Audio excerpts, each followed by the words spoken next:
God's plan? Sure.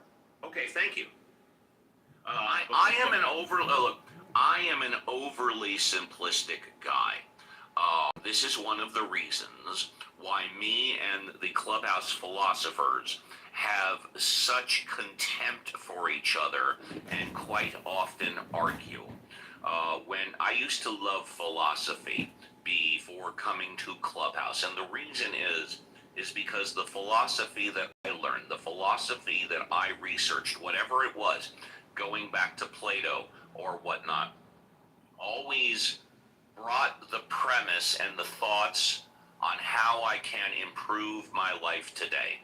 When I go into the philosophy rooms, which is less and less, none of these guys talk about how what they're talking about can improve someone's life today. I always perceive them as being quite erudite, like they're sitting on top of a mountain, and the rest of us simpletons cannot understand. When I ask them a question, it's like, look it up, do the research. I've always felt exactly the opposite. If I can say something at a 5th grade level, I'm going to do it, even if I'm talking about something that is only taught at a college level. And the reason being, I want the most amount Steve of is a people professor to understand what I am saying. So, although you can look at it, you can interpret it, you can examine it any way you want, the statement, nobody fully understands God's plan, is plain, simple, and true. Make sense, or am I just talking out of my ass? Yeah. I mean, that's if nobody can understand the mind of God, then why even bother talking about it? Well, that's a very good question, sir. Also, if God's will cannot be affected, what's the point of praying? Well, God's, and that is a good point too. It's a different issue, but yes, I understand why people pray, but you can make an argument that when you are praying, you are literally going against God's plan. You want God's plan to change. You can make a quality argument there. Yeah, it's an old George Carlin book or joke about what's the point of being God if every 2-bit hustler with a prayer book can come along and change your plan. Exactly, right. Yeah, and by the way, I love George Carlin. When I was in high school, I used to memorize his bits. I love George Carlin. Of course, nowadays I play more Nikki Glaser and Tomlinson. What's Tomlinson's word? Taylor Tomlinson. Taylor Tomlinson. They're more attractive. Also, when they talk about the subjects that I play, it's a little easier on the ears when a woman is saying it rather than a man is saying it. For those of you It's that more are hot when a woman talks about a hand job. and it's more hot. That's right. I mean, if a guy came on and talked about a hand job, I think I would, in communist words, I think I would lose 100 nieces and nephews. But because it's a woman talking about it, it makes it easier to go down, so to speak. You know. But anyways, it is thank you. It is time for our break. And Z is new. Again, this will be up to Reverend Scott Violet and the Mod Squad. Z is new on stage. For those of you that are in the audience, you're here for the first time, this is how the show works. Unlike other clubhouse rooms, we encourage everybody, especially the new speakers, and that means you, to be bold, brave, courageous. Raise your hand, come on up, and talk about whatever you want. We never put a restriction on content, unlike other clubhouse rooms. Current events, politics, religion, God. Maybe you're having a problem and you need our advice. Maybe you think we're having a problem and we need your advice. Just have it. Don't suck. What does that mean? Don't come up and say the earth is flat or we didn't land on the moon. Otherwise, I'm letting JCC off the leash and he will grill your ass. 2 hours in the tank, 1 hour left. I'm going on a half-hour break like I do, pardon the pun, religiously.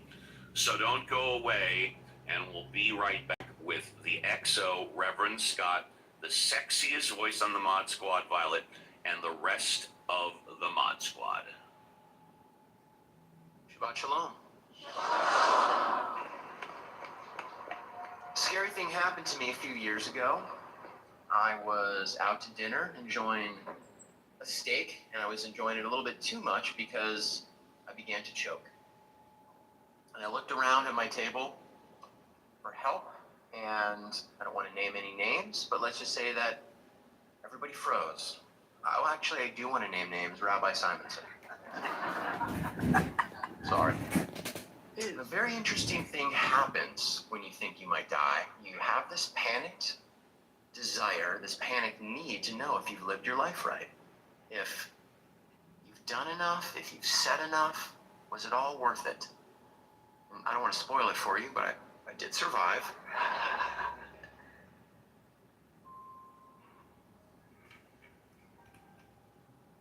And you know that parable about the man who's stranded on a roof during a flood, and every time somebody comes by to help him, he says, nope, God will save me.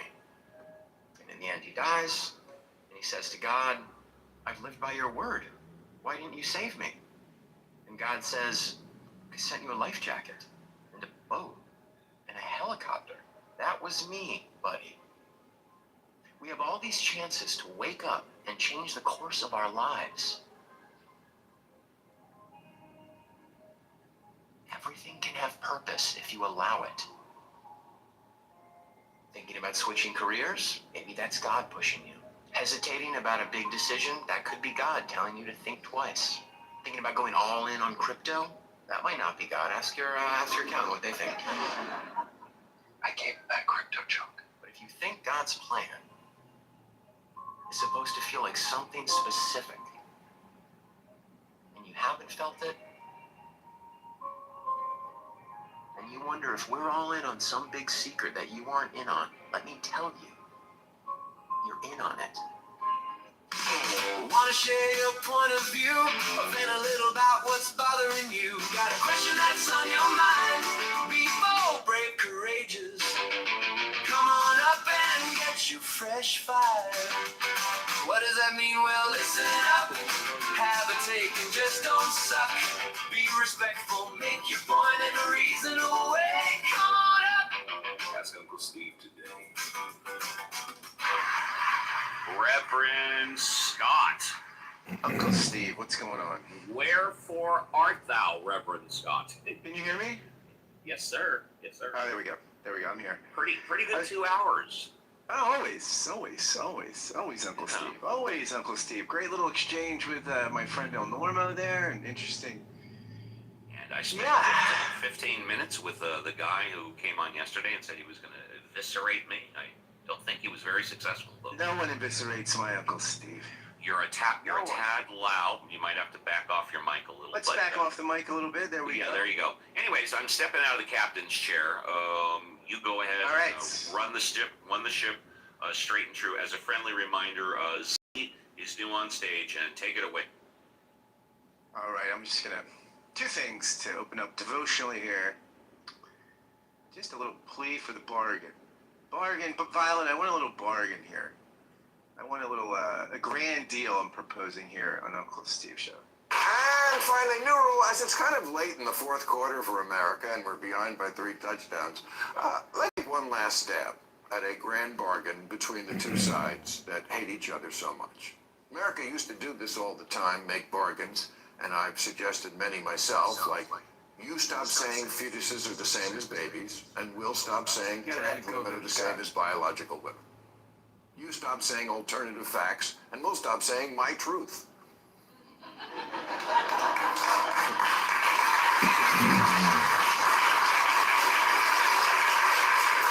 You stop saying thoughts and prayers, and we'll stop with the land acknowledgement.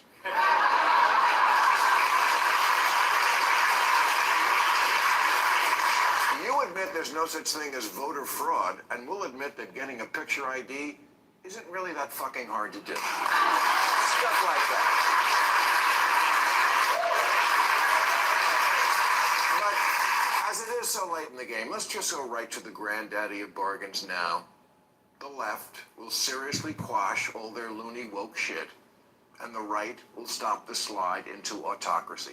That's really the only card left to play.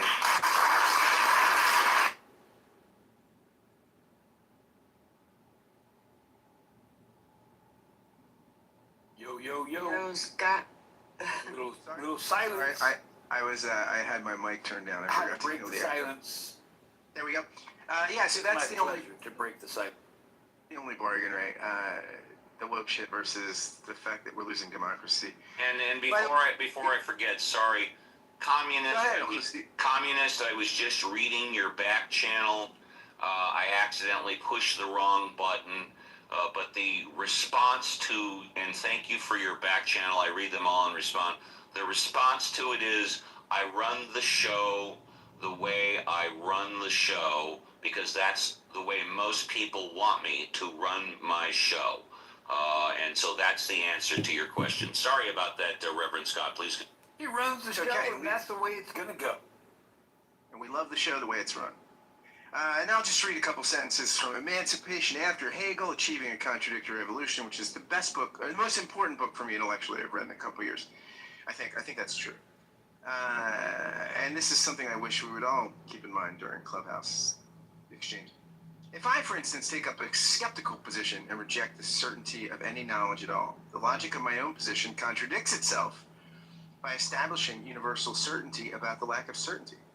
Or if I demand universal tolerance for all different belief systems, I inherently refuse to tolerate those belief systems that don't allow for tolerance. If, on the other hand, I tolerate the intolerant system, then I forgo the universalization of tolerance.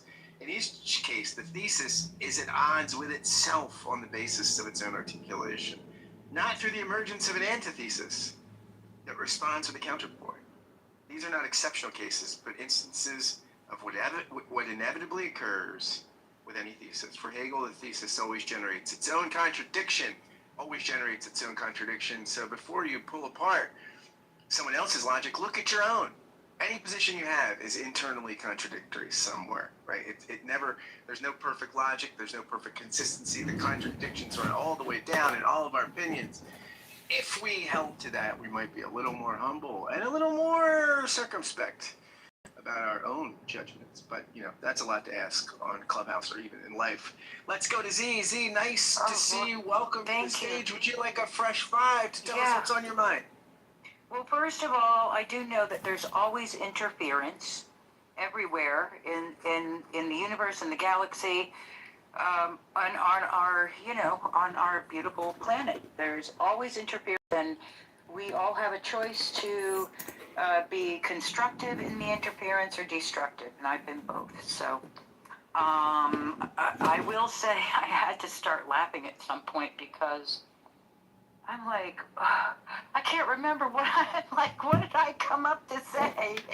And basically, I just really wanted to say hello and wish us all, including myself, peace and unity and abundance. And that no matter what water has gone under our proverbial bridges, there's always work to be done, and the work doesn't always have to be grueling, but sometimes it is, whether it's housework or, working on, I call it the side B of my record album of my life. There's just a lot of wonderful things going on if I choose to do the things that are this is where it gets sticky, because I say, well, this is where God told me to do something, and that's not exactly what's happening, but somehow I do have a connection to something that I can't explain, because it does run through the course of my life like the thread through a beautiful pearl necklace that just continues to grow, right? And I don't know what this experience is. I recently talked with somebody I care about deeply, and they had an experience on some mushrooms, and I'm like, this wonderful dude said finally, after some years of being on planet Earth, that there's something a little wacky going on, and he talked about being able to see his legs through a table, and all wild stuff and conversations. And maybe a lot of that can be scientifically debunked. I don't know. I just know that we're all in this together, and that's true. We are all in this together. We do influence and affect each other. I'm influenced and affected by people that I know, and I learned a lot of this being on Clubhouse, because I was kind of, just on the, maybe had some ignorance going on, just skipping through my life. So I don't know what else to say, except that whatever this entity is, I did try to become an atheist, and it didn't work for me. And I don't know if it's because, I was very, very young, pre-verbal, when people would sit with me at night and say, now I lay me down to sleep, and all that good stuff. And so, yeah, I believe in something way powerful than me, and I wish everybody here unity, abundance, and peace, and fun. And that's all I really wanted to share, and to say I love you guys. Thank you so much, Z. I appreciate that. It's both reflective intellectually and heartfelt. Those are things we love on this show, when somebody speaks from the head and the heart. Wonderful. Let's go over to someone new, Dr. Mitch. Dr. Mitch, haven't seen you on the stage today, and you have a really cool PTR. I don't know if that's a super being or what it is, but it's interesting and neat. Would you like a fresh five, Dr. Mitch, to share what's on your mind today?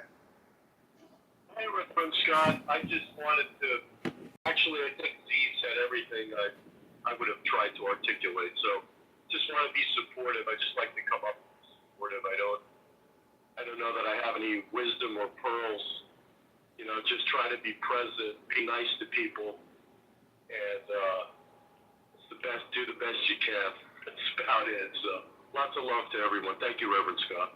Thanks, Dr. Mitch. Appreciate you just coming up to share the love. We love that, and we're glad to have you here, even if you just feel like hanging out and listening, which many people do. It's, again, as Uncle Steve said, functions kind of like FM radio for a lot of people, and we're thrilled to provide that service. Let's go to Alma. Alma, would you like a fresh five to share what's on your mind? Alma going once, Alma going twice. Then we're going to go to my dear friend from the north, Andrew Tutty, my dear friend. It's great to see you, my friend. Would you like another fresh five to share what's on your mind in the last hour of the show? Well, Scott, thank you. I will, because you played something talking about the fourth quarter, I will mention two fourth quarters in the Canadian Football League yesterday. Very, very exciting. One was Calgary and Montreal, went right down to the wire. Calgary was behind 22-3 at the half, ended up tying the game 32 all, and were going down to score the winning touchdown with 20 seconds left, and didn't the guy fumble, and Montreal recovered and won the game. Very exciting. The next game was Hamilton and Edmonton.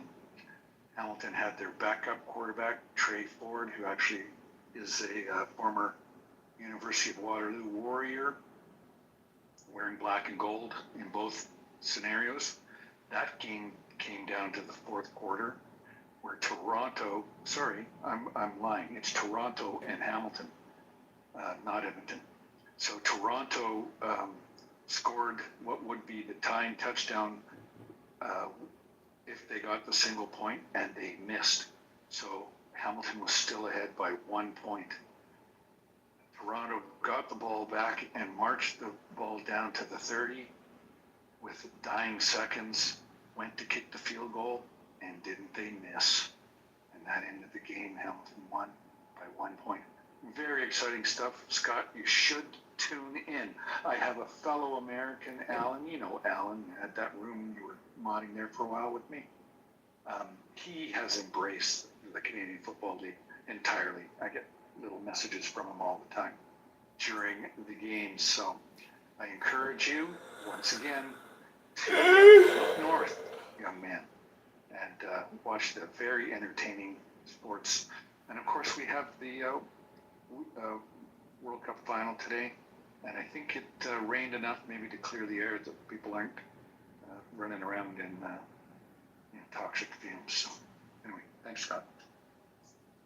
Thank you. Always a pleasure to hear. Andrew, you really, you might get me into Canadian football. Keep working on me. I'm like one of the, you be like an evangelical, trying to keep leading someone to Jesus. I love it, man. Always a pleasure.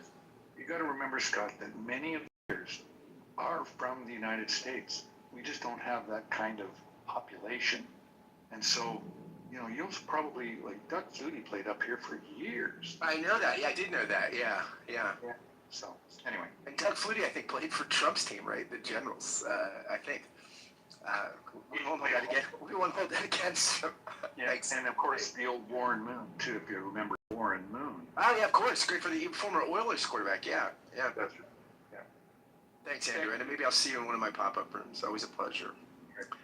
Let's go. Oh, my gosh. I think I might regret this, but let's go to Communists. Communists, great to see you. No regret, Scotty. No regret. No regret. Sorry. Communists, would you like a fresh five here in this last hour of the show to complain about me or the show or anything else you want to talk? Yeah, so I see that Steve was being dishonest with everybody. So, I looked at your PTR and so I did a quick Google search and I found you on IMDb. Like, he never told anybody that you were a millionaire, a celebrity millionaire on a drive-by podcast.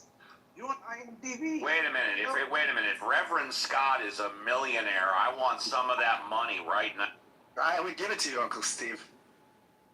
Right, Scott? Will you be my sugar daddy? Oh my God, I would be your sugar uncle, your sugar nephew. We could have all kind of role plays. Communist, anything else? Yeah. Like, why did you? Well, actually, that also falls on you. Why you didn't tell anybody that, you were a celebrity and you're on IMDb with a podcast like 6 years ago, I think. Communist, I don't think you're looking at the right person on Google. Scott I don't Jones either. isn't exactly an unusual name. It's not like it's Dmitry Petreskov. I think you're looking at the wrong Scott Jones. No. Now, Reverend Scott does. Hello. Reverend Scott does have a YouTube podcast. Reverend Scott, do you want to give a plug right now or no? And you can find Give and Take, the podcast, on YouTube, or you can find me on Facebook. You can find me. I recommend listening. I actually just like to listen to the show, but I don't actually listen to my own show. But you can find Give and Take or New Persuasive Words anywhere you get your podcasts. So tune in to me, and if you like that Hegel quote, about Hegel, I read the most recent podcast was with that guy Tom McGowan. Probably again one of the best intellectual interlocutors I've engaged with in a while. So yeah, all right. Communist, anything else? You didn't tell me that you were the dude from Counting Cars. Well, yeah, of course. I'm many things. I'm many things. I remember Counting Cars. That was Born Out of Pawn Stars. Exactly. So if you just Google Scott Jones, the first thing that pops up is going to be Scott Jones, formerly known as the man from Counting Cars, a TV personality. Sure. I'm so many things. Okay, Communist, anything else, my friend? Yeah, I mean, you're a millionaire, and Steve's been hiding this from everybody. Do you believe that's the case, Communist? Nobody ever asked me if Reverend Scott was a millionaire. Why am I hiding it?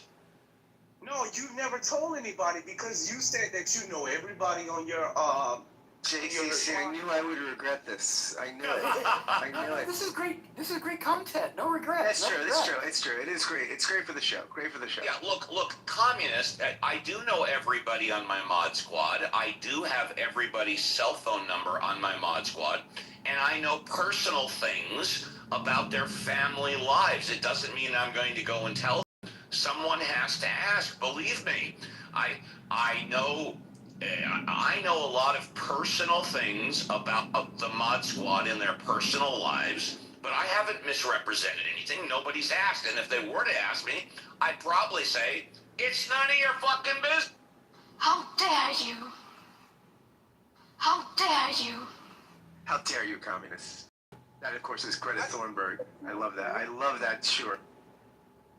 That's important for people to know that you know you're a celebrity, because you got people that's trying to get in the Hollywood business and. Well, why don't you just ask him?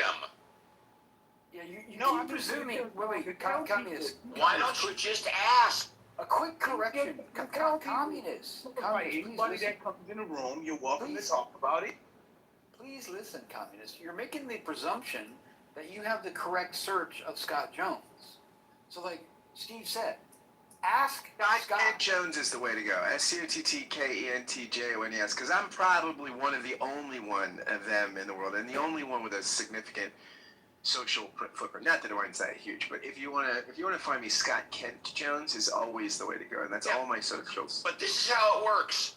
It's real simple. Communists unmute and say, Reverend Scott, I have a question. Are you a millionaire? Very simple.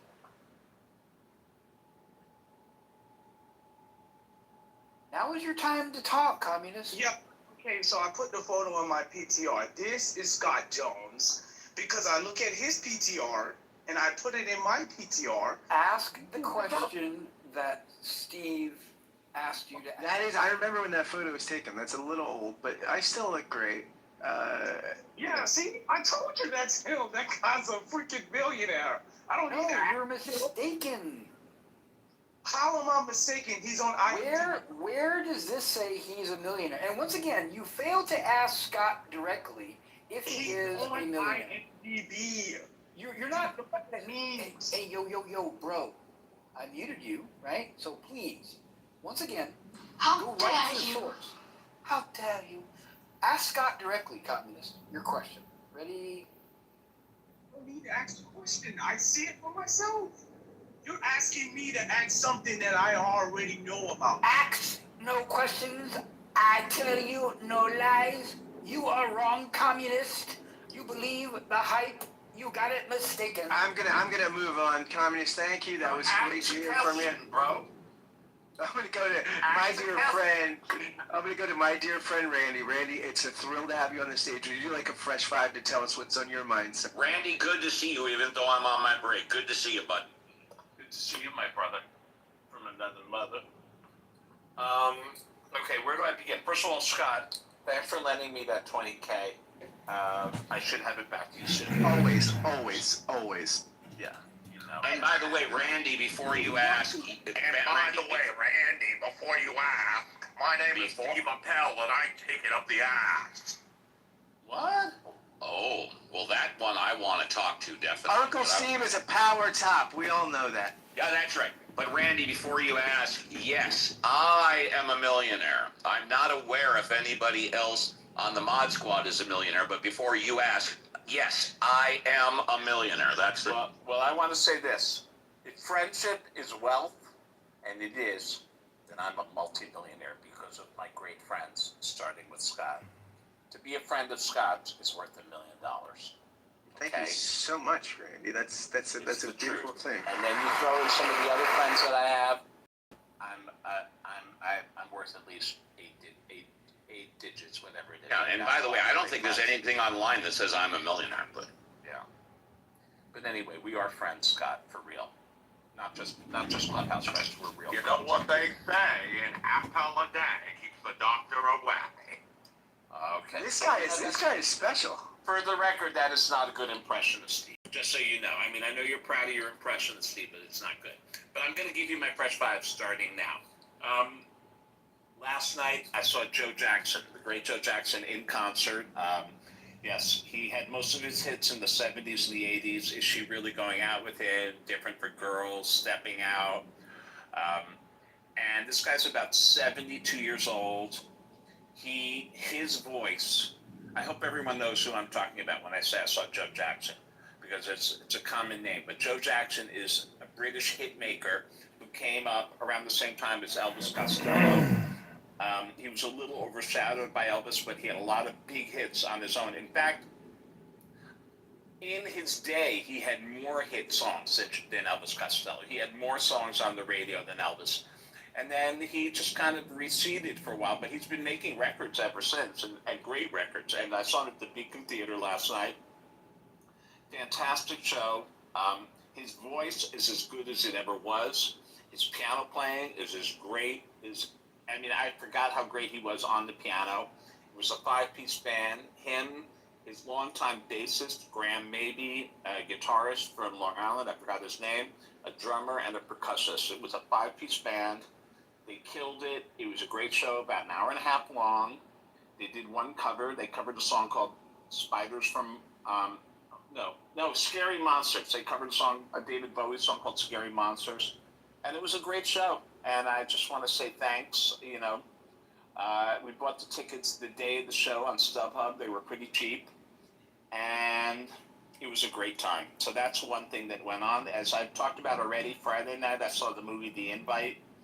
That's, in my opinion, the best movie I've seen this year, with Seth Rogen, Olivia Wilde, Ed Norton, and Penelope Cruz. If I'm speaking too fast, I'm sorry.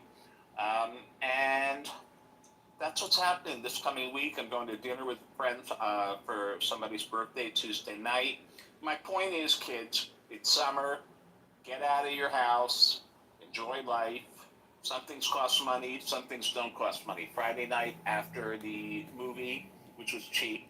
After the movie, I met up with a friend at something called Silent Disco. That was free at Lincoln Center. We never even put on our headphones. We just talked for an hour and a half. So you don't have to spend money to have fun. Get out, be outside, meet people, because in the winter you can't do that easily. So I just want to say God bless everybody. God bless America. God bless the people in this room. God bless Israel. What the hell, I'll say it. And I'm grateful. And so the mood of the day is grateful. I'm doing some work today, and I don't mind because I work for myself. Sometimes you have to do work on a Sunday or a Saturday, but that's the price you pay to work for yourself. And I'm grateful, and I just want to say thanks. I'll be here all day. And if anyone has any questions, come correct. Take care. Thank you Randy, so much. Yeah, thank you. Appreciate that. Thanks, Reverend Scott, babe. Violet the Mod Squad. Thank you. Thank you, babe. Can I just play us out with 45 Yes, seconds? you can. Before I Yes. hand it over, I dedicate this to Randy, my dear friend. Here we go. Everybody who talks about Israel these days is just so full of shit. I mean, we're just not, I don't want children to die. Duh, who does? None of us want children to die. None of us want this war to go on. But it's not addressing what the problem is. The problem is one side wants a two-state solution. One side never did and still doesn't. One side uses terrorism to get their goals. One side retaliates against terrorism. One side is accused of genocide and doesn't do it. The other side actually would love to do it. People keep saying Israel has the right to defend itself. And then whenever Israel does, they object to it. That's for my dear friend Randy, and thank you, Uncle Steve. Handing the keys to the jalopy back to you. Yeah, thank you very much. This is your millionaire Uncle Steve. And yes, it is true. I am a millionaire. Absolutely true. I'm not aware of anybody else on the Mod Squad is a millionaire. I am. Then again, if you too were to own Casa de Appel for almost 25 years and, handled your money and your investments right, you too would be a millionaire. It's not that difficult. And I normally don't talk about it, and I'm normally not asked about it. Now, what is success? Prior to COVID, they said that up to $75,000, money was a direct correlation to happiness. This is no bullshit.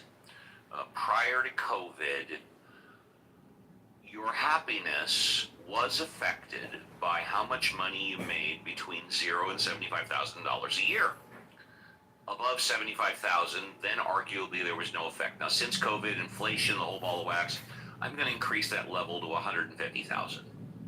So I'm going to say, and again, this is just me, that the difference in salary or money that you make a year between $0 and $150,000 a year has a direct correlation on happiness. But once you go over 150 grand, let's say you make 200, let's say you make 250, let's say you make $500,000, $1 million, 5 million, 100 million, there's no direct correlation between the amount of money you make and happiness, or what you consider success.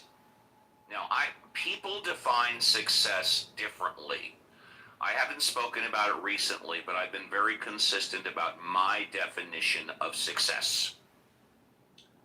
My definition of success is that I can go to Reverend Scott and I could say, you know, Reverend Scott, you know, here's $100. Do whatever you want with it. Have a good time. I can go to Violet and I can say, Violet, here are 2 round-trip tickets for you and your husband to come out to Casa de Papel on a weekend and have a great time. The treat's on me. It's my pleasure. I can send JCC, $500 and say, you know what, thanks for all your support. I realize we've butted heads, but in the long run, you being in my life is better than you not being in my life. That to me is success. It's not how much money you have, but it's what you do with the money and the time that you do have. We've been running the show. We're going into our 6th year now. And I wouldn't say there's been a swinging door or a revolving door in the Mod Squad. People have come, people have gone, people have come back. But in the long run, what I pride myself on is not the fact that I'm a millionaire. It's not the fact how much money I make. It's the fact that I'm consistent.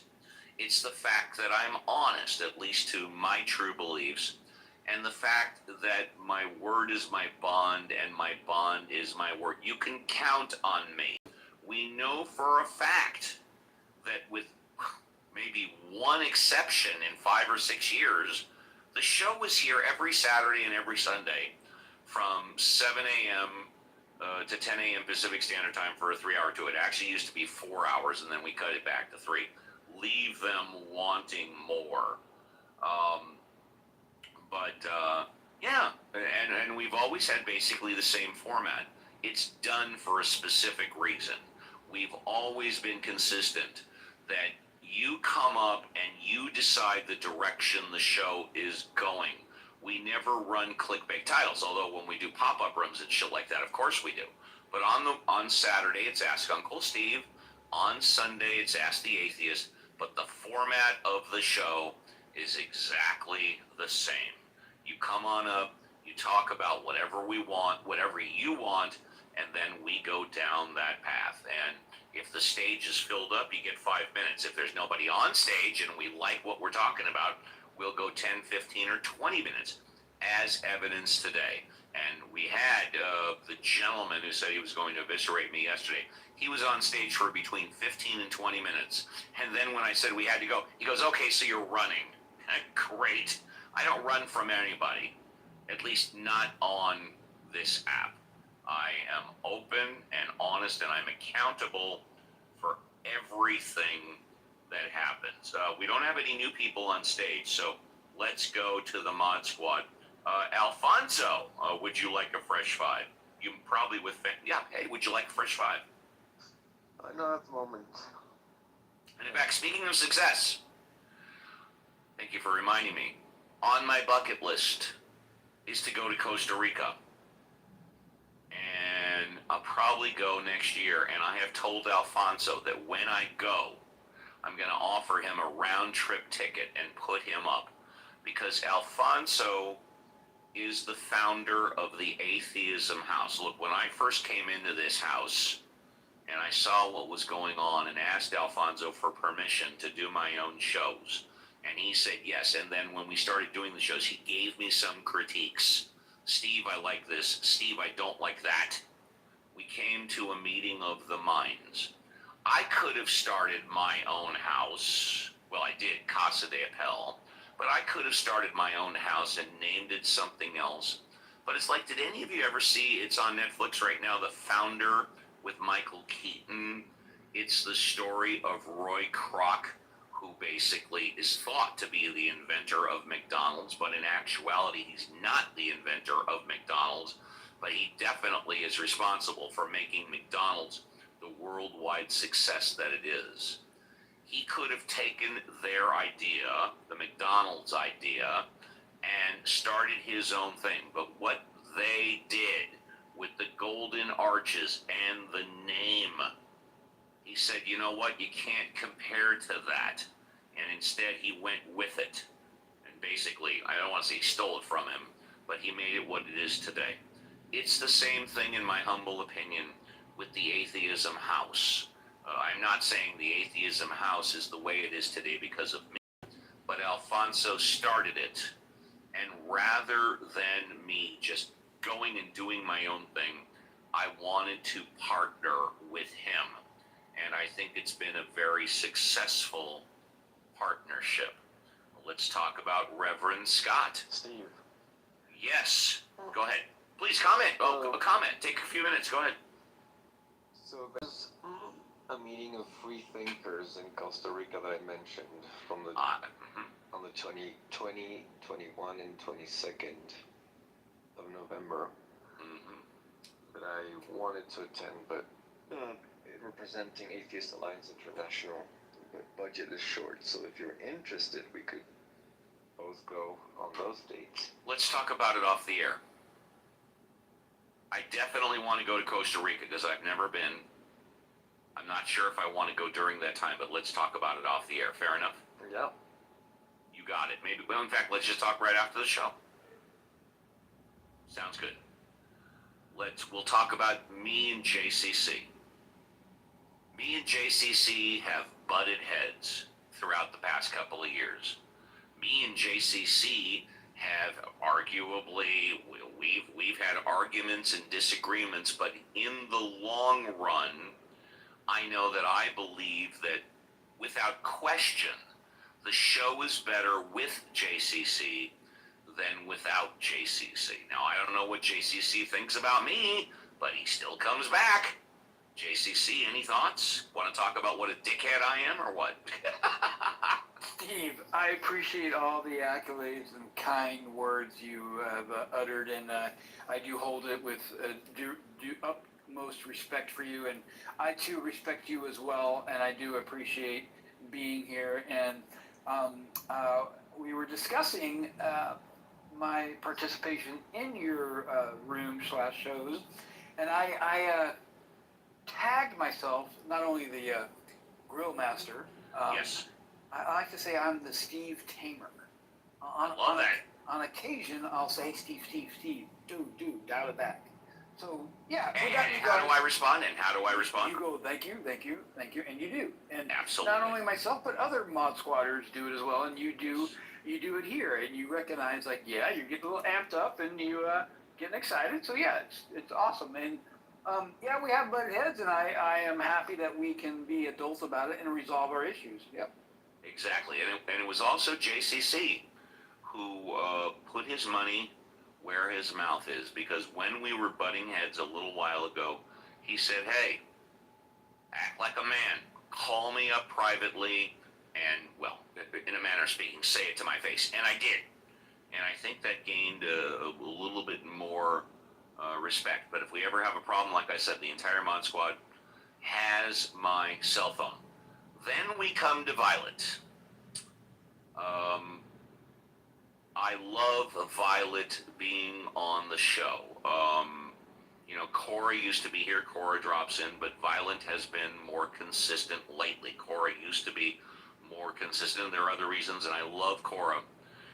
But Violet's contributions to the show are immeasurable, and amongst others, without question, black and white, no gray, the following is Violet's greatest contribution to the show. Wanna share your point of view, or vent a little about what's bothering you. Got a question that's on your mind. Be bold, brave, courageous. Come on up and get you fresh fire. What does that mean? Well, listen up. Have a take and just don't suck.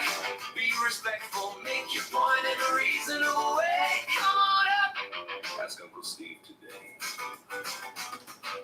Now, Violet, I suspect that when you put that piece together and made that, you never in your wildest dreams thought I would play it as often and regularly, religiously as I do. Am I correct or am I mistaken?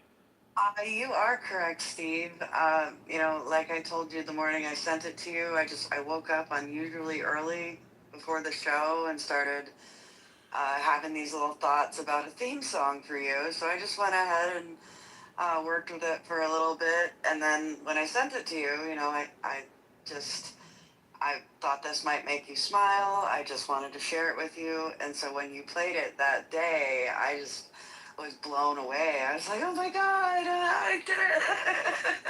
I was really excited and so glad that you liked it that much. Oh, yeah. And I mean, prior to that, we were doing, different, sorry, we were doing different things. And when I heard that, I go, that's it. That's it.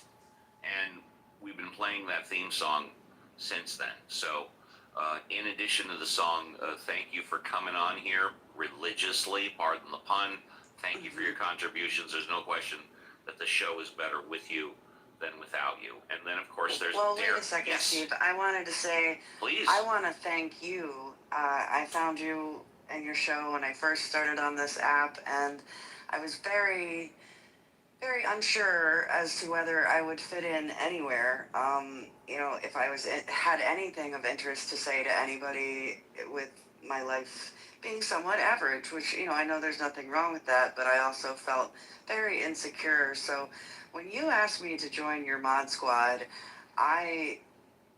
that helped my confidence in myself and helped me realize that I might have more to contribute than I was giving myself credit for, and that was because of you and your show and your mod squad, and I will appreciate that for no matter how long Clubhouse lasts or how long. I mean, I'm going to remember that forever. So it's my pleasure, and hopefully it gave you enough confidence when you started your own house show. Bring a banger or something like that. Well, yes, it was. I mean, Bert and I did that together.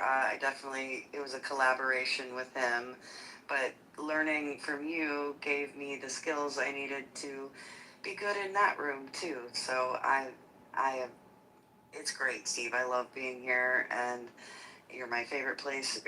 This is my favorite place to be on Saturdays and Sundays, and I love you, and I love the Mod Squad, and I love your show. Love you too. Then there's Daryl, one of the more recent members of the Mod Squad earlier in the year. And in fact, I don't know if Daryl's spoken today, but he's our financial guru, our financial expert. By the way, Daryl, are you there? Unmute if you are. I am here. And I know that I went against your advice, buddy. I was asking, I went against his advice. StockX, right? It's SpaceX, that's correct. SpaceX, sorry. For those of you that don't know, Elon Musk SpaceX opened for commercial institutions at 135. A couple of hours later, it quickly went from 150 to 165. Nobody like me could buy it at less than 165. It went up to 205. Then it started going down. Daryl said, wait till it gets to about 125 or something like that, where it closed on Friday. I bought it 2 days earlier at the 135, 136 level. So I listened to your advice, but I kind of I bought it at the 135. Screw that guy, right? And one rule we've always had on the Mod Squad: come and go as you please, no harm. I'm prepared to, if people want to hear me read fucking news for 3 hours, I will. But I'm always prepared because we have a 5-second rule that we don't talk about. But Daryl's presence has always been welcome. And Daryl, we appreciate you being on the Mod Squad. Thank you, sir. So SpaceX is a hold position, right? So yeah, you got it at 130. 135. 135. I actually think it might dip as low as 121. Yeah. But I do think if you hold it, I don't know if you're like a day trader or anything like that. I think if you hold on, I am not. No. just hold on to it. Yeah. You know, it's not going anywhere. They broke the rules so that it could get into the S&P 100, which means it's going to sit on books. I really do feel for the people who got in at the highest high, and some of those, people, quote unquote, were managed 401k accounts and pension funds, and some people are not looking at their quarterly statements smiling anymore. But if you sit and hold it, it should rebound to 150 February. February maybe. News brings stock rises, right? So right now there's really nothing to talk about. So the hype is over. Now you actually have to see how the company performs, and that's just fundamental analysis. You just have to see what they do. Yeah, I'm not a day trader. In fact, it was my brother-in-law who knows as almost as much as you, and he says, look, when you're looking at stocks, don't treat it like going up and going down. Treat it as your car, or treat it as your home. Yeah. You're not looking at the value of your car or your value of your home every day. You buy it, and you might check the value, a couple of times a year, but use it and have fun with it. And I'm no day trader. In fact, I'm extremely conservative. Thank you very much. And did you want something else? Go ahead. Yeah, just some stuff on the economy, not so great. So foreclosures are 30% higher than they were 2 years ago. Student loan debt has doubled. Student loan delinquency, have doubled. Medical delinquencies have doubled. Credit card delinquencies have doubled. And credit cards, there was a report that somewhere like 87, 88% of people who actually own credit cards are within 10% of their credit limit. And so some of this doesn't bode well, and they're trying to model out what this means. But those are just some notes on the economy. Thank you. And Tanya, I see you. We'll get to you in a couple of minutes. And last but not least, of course, is Reverend Scott. Reverend, are you there? Reverend, are you there? Well, there we go. Okay, so, what can you say about Reverend Scott? What can't you say? That's the question. I'll tell you this, Reverend Scott co-hosts the show here on Saturday and Sunday, and then he co-hosts Gary's show, The Critical Thinking, Monday through Friday. Gary doesn't come here pretty much. I don't go there pretty much. And what Reverend Scott did is what I advise all people that are getting into broadcasting, podcasting, having your voice heard. You take the best of what you learn from other people and incorporate it into your own style. And that's what Reverend Scott has done. He has taken the best from me, he has taken the best from Gary, and then he does his own podcast, and he does it his way. But he learned from us and then molded it into his own style. And that is the same advice that I give everybody else. And once again, just like all the other Mod Squad, Reverend, the show is better with you than without you. Any thoughts before we go to Tanya? Well, thank you, Steve. That's great. I appreciate it. I love the show. What you and Gary have shown me that I still don't emulate is consistency. I mean, you guys are available at the same time, same place every week. I'm more of a sort of spontaneous pop-up guy, but I do, I've been podcasting for years. I got into Clubhouse originally with another friend. We thought we might use it as a podcasting platform, and I did not like it for that function. But I did not expect to like Clubhouse as much as I did. It's become something that is a regular part of who I am, and I love it. And I love being here on the weekend, Steve. It's super fun, and I think we've got a great thing. I'll probably pop a room open today too, just to for shits and giggles, as they say. So look for me, everybody, and it's great. And I will probably be there. And if you're in the audience, maybe we can accommodate one more person because we're ending in 10 minutes. but Tanya is here. Tanya, good morning. What a pleasure to see you 2 days in a row. Hi, what would you like to talk about? I know. So I know that the show today sometimes turned into a complaint department, so I would like to give some final thoughts for the compliment department. Please do. Thank you. Okay. You and the mods are pretty much the only reason I get on Clubhouse on Saturdays and Sundays. I'm never on it other than that. And if I'm not on stage, I'm listening because it's entertaining, it's thought-provoking, and it also gives me an ability to improve my public speaking because I am, according to the MBTI, 100% introvert.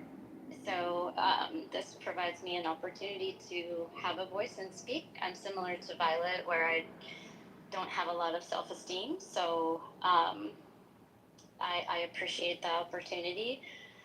I have always found both of your shows that you're passionate about what you talk about, and the other mods are too. And you're always respectful, and I love the fact that there are different personalities here that enhance every conversation. So I just wanted to put that out there. Change the complaints to compliments, and say thank you for everything you and the mods do.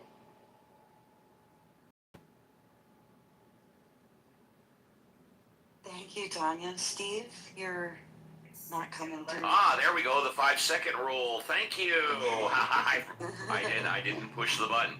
Tanya, thank you very much. Appreciate that. You're going to get the very first class escort down the red carpet to the VIP. Thank you very much. With that, let's go ahead and say goodbye to Andrew, our good neighbor to the north. Andrew, would you like to say goodbye? Okay, thanks for the room today. Really appreciate it. I'd just like to put a little plug in for Joe Jackson, awesome artist. If you really, he did an album called Jump and Jive, which was a total departure of what he was doing. But it's an awesome album. I recommend it to anybody if you like some of the older tunes that he remade onto that album. In fact, it was the first time I'd heard some of them before I heard the originals. So it's a fantastic album, so I recommend it highly. That's it. Have a good one. Thank you, Andrew. First class escort down the red carpet to the VIP. Let's say goodbye to Alma. Alma, would you like to say goodbye? Alma going once. Alma going twice. Okay, we'll come back. Somebody wants to come up. I'm going to invite him because he's here all the time but doesn't normally speak. Hang on a second. Let's see if he's there, if that was just a mistake. And Steve, could I just say something? Well, I'll tell you what. You can say goodbye, communist. Go ahead. Well, no, I just wanted Scott. Okay, so Scott, do you have a literary agency? You can let them know about my screenplays, because I was just like. So you insult him for being a liar, and now you want his help? I mean, because you never told nobody told anybody he was a millionaire. Well, you never asked, and you still haven't asked. Holy cow, dude, he's not. Tell you what, you don't have to ask. Reverend Scott is not a millionaire. You got him mixed up. He's on IMDb. He has credits. Reverend Scott, are you a millionaire? Not yet. Do you want to answer the question if you're a millionaire? This is interesting content, Steve. I mean, It's he's bizarre. accessible, which is fine. Are you also involved in screens and films? No. I do. I do have a a film credit in a documentary as a sort of researcher. Yeah, but would no. you have the capacity to help somebody in the film industry? No. Okay. Communist, you are completely mistaken. Well, Steve, since you Would you care to fund me some of your investments? Or, No, because all you've done for the past couple of months is complain about me and my show and accuse me of being a liar. No, I don't want to fund you at all. No.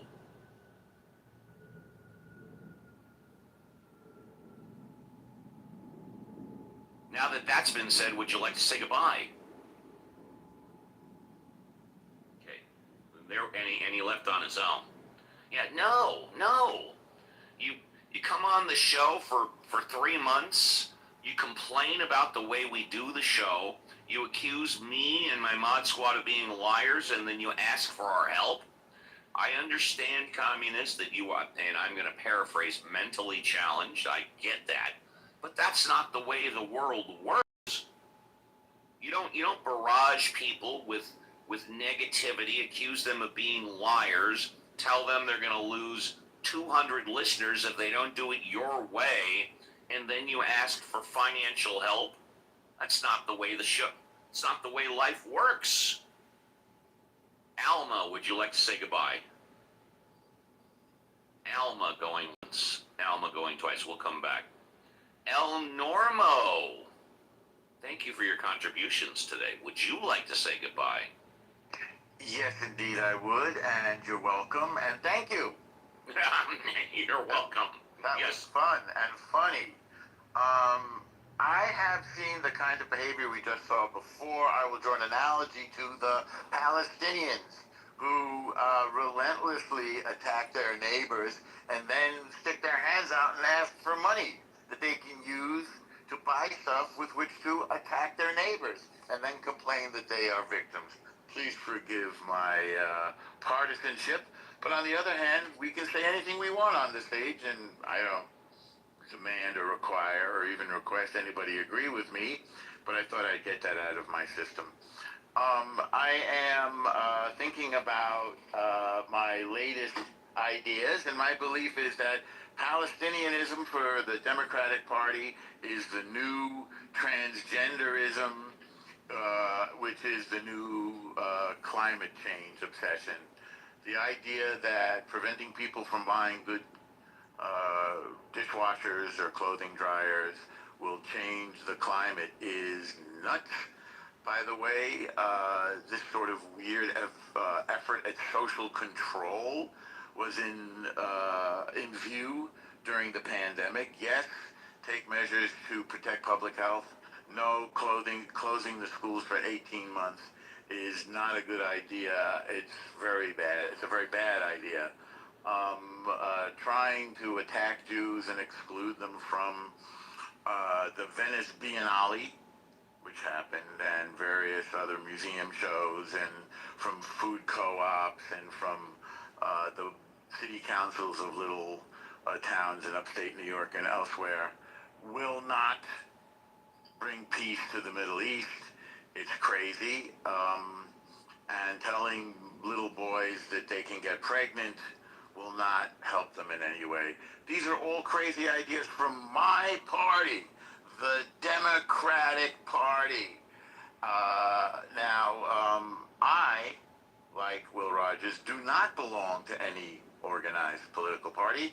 I'm a Democrat.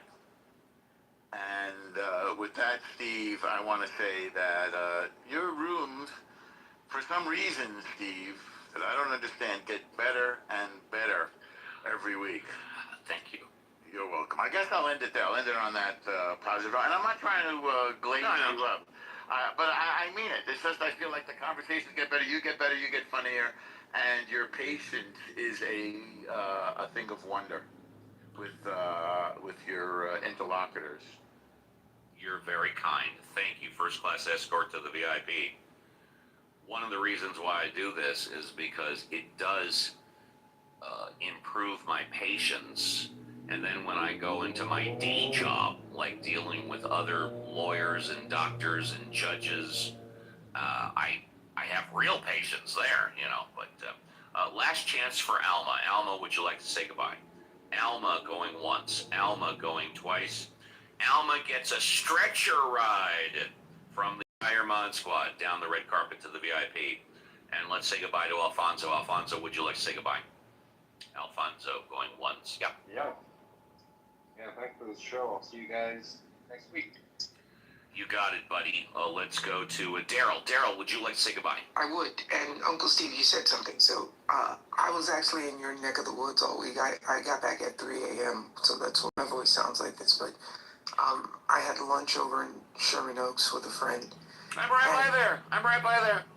I will be in Sherman Oaks. Also, have you been to Rendition? Yeah, where is it? It's a speakeasy in Sherman Oaks. You would like, yeah, I think you would like the speakeasy. I have not been to that specific business, but maybe that business was named something else a few years ago before the pandemic, and so I might have been to that building, but no, I have not been to that business, no. Possibly. So it's interesting because so 7 of us were talking, and we all just kept hyping on how, success is maybe 10% what you do, and it's 90% who you know. And I say that because of the communist guy. Yep. Because if he were like of better character, he probably would meet more people. But I don't think people actually want to talk to him. That's a problem, Yes.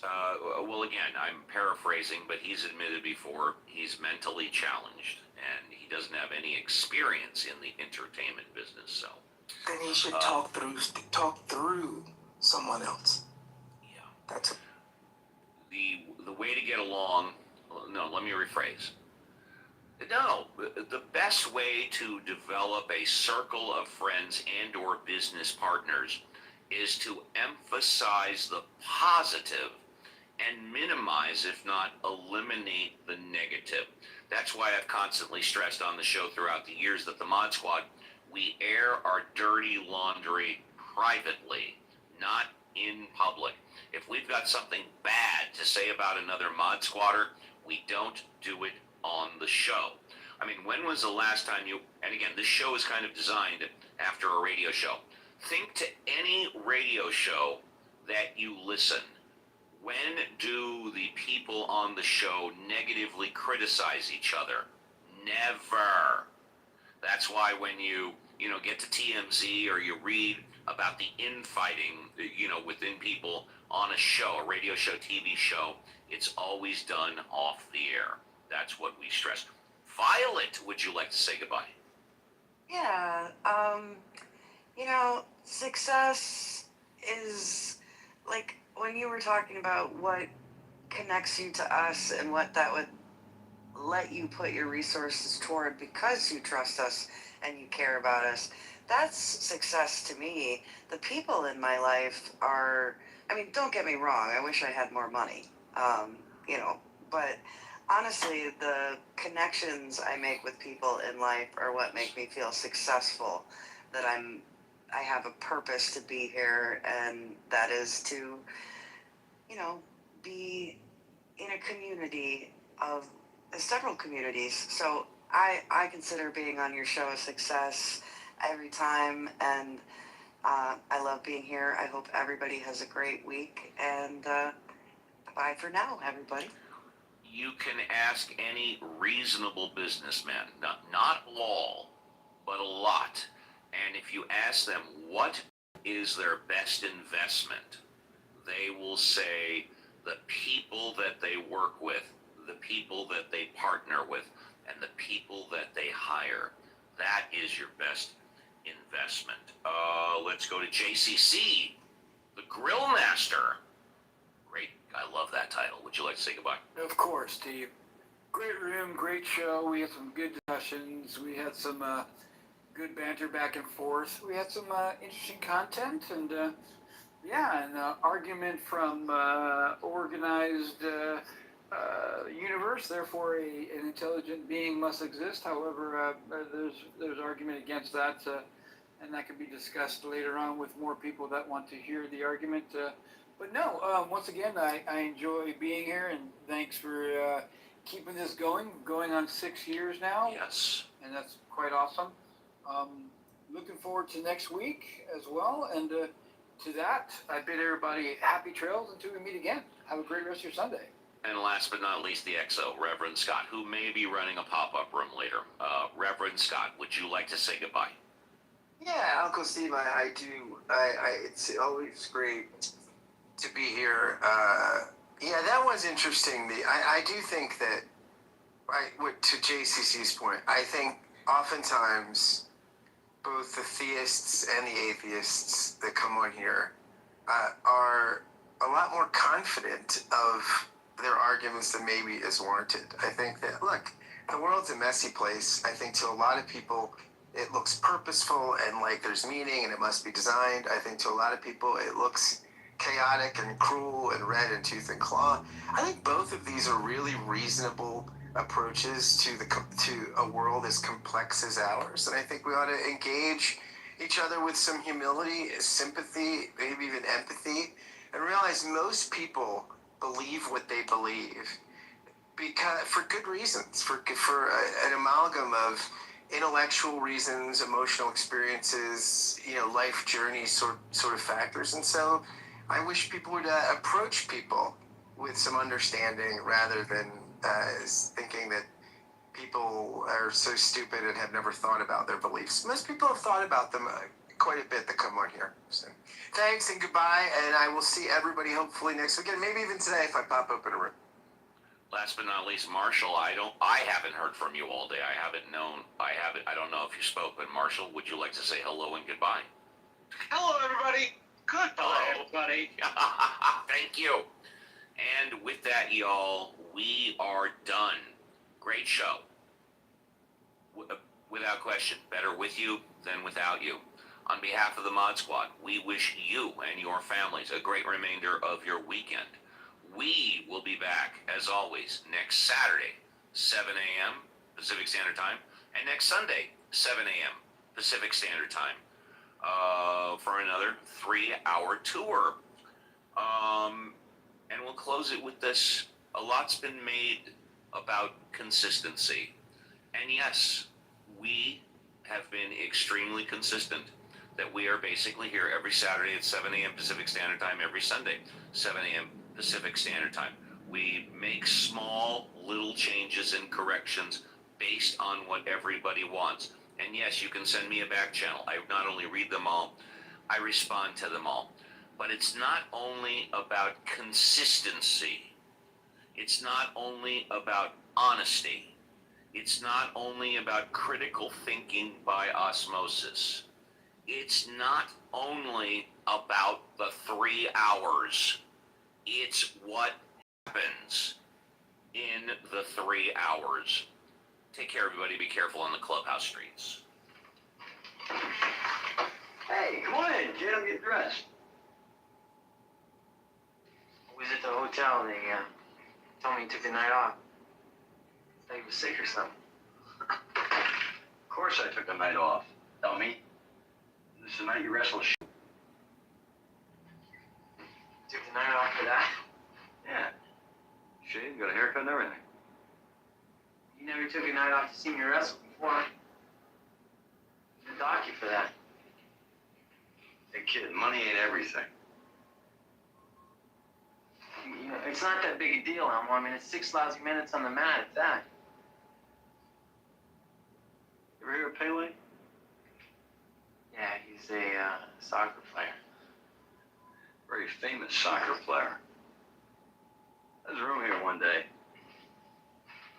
I'm watching a Mexican channel on TV. I don't know nothing about Pele. I'm watching what this guy can do with a ball on his feet. Next thing I know, he jumps up in the air and flips into a somersault and kicks the ball in upside down and backwards. The goddamn goalie never knew what the fuck hit him.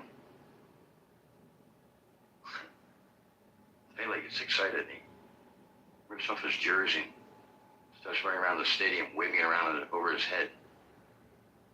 Everybody's screaming in Spanish. I'm here sitting alone in my room. I start crying. Yeah, that's right, I start crying. There's another human being species which I happen to belong to. Kick a ball. Lift himself. The rest of us sad-ass human beings up to a better place to be, if only for a minute.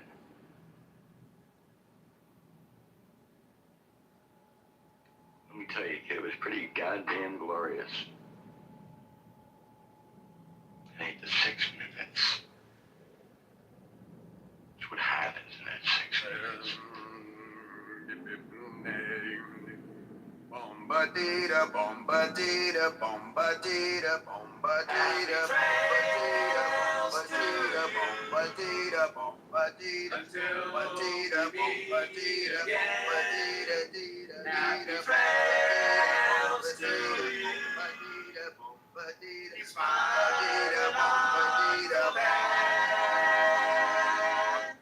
who cares about the clouds when we're together? Just sing a song and think about sunny weather.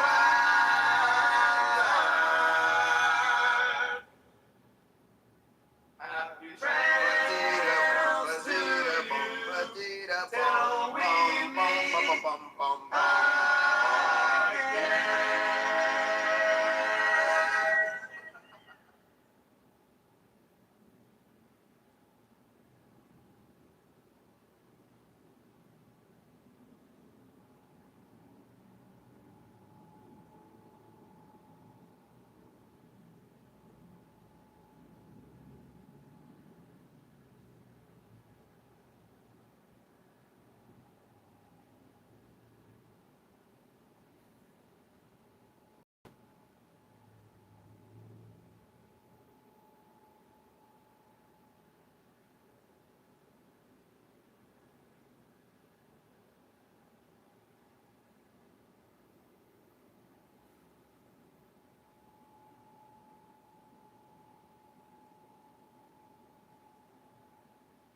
to go to the same destination as your fiance for the bachelorette / bachelor weekend week, whatever. So like y'all thinking, I don't know, it's just a new thing. Like rich people, they're like, we're going on an island. The men have their own suite or villa. The women have their own. The bridal parties do separate things.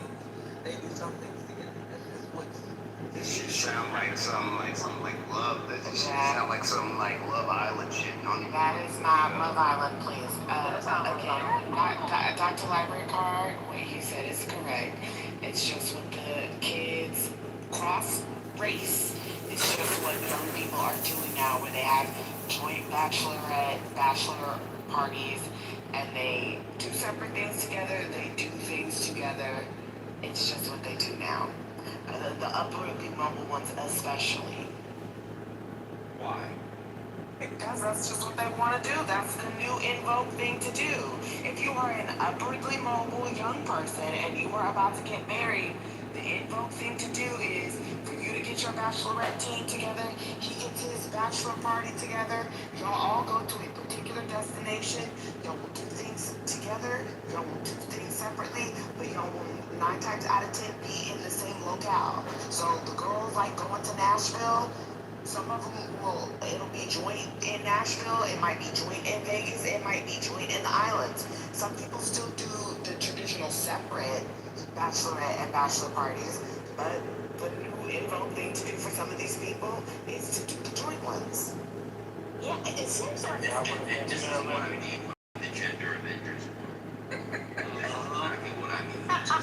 There is no gender is gone. This is incentive. I got the whole best man. That's what you need. They want to keep an eye. They want to make sure that Ken and the stripper ain't showing up. They want to watch and Johnny and Johnny Williams. And Johnny, yeah, no Johnny Williams. Yeah, I mean, to me, I could be wrong. And the guy could feel the same way. They don't want the fireman showing up and somebody saying there's a fire. I'm scared of that.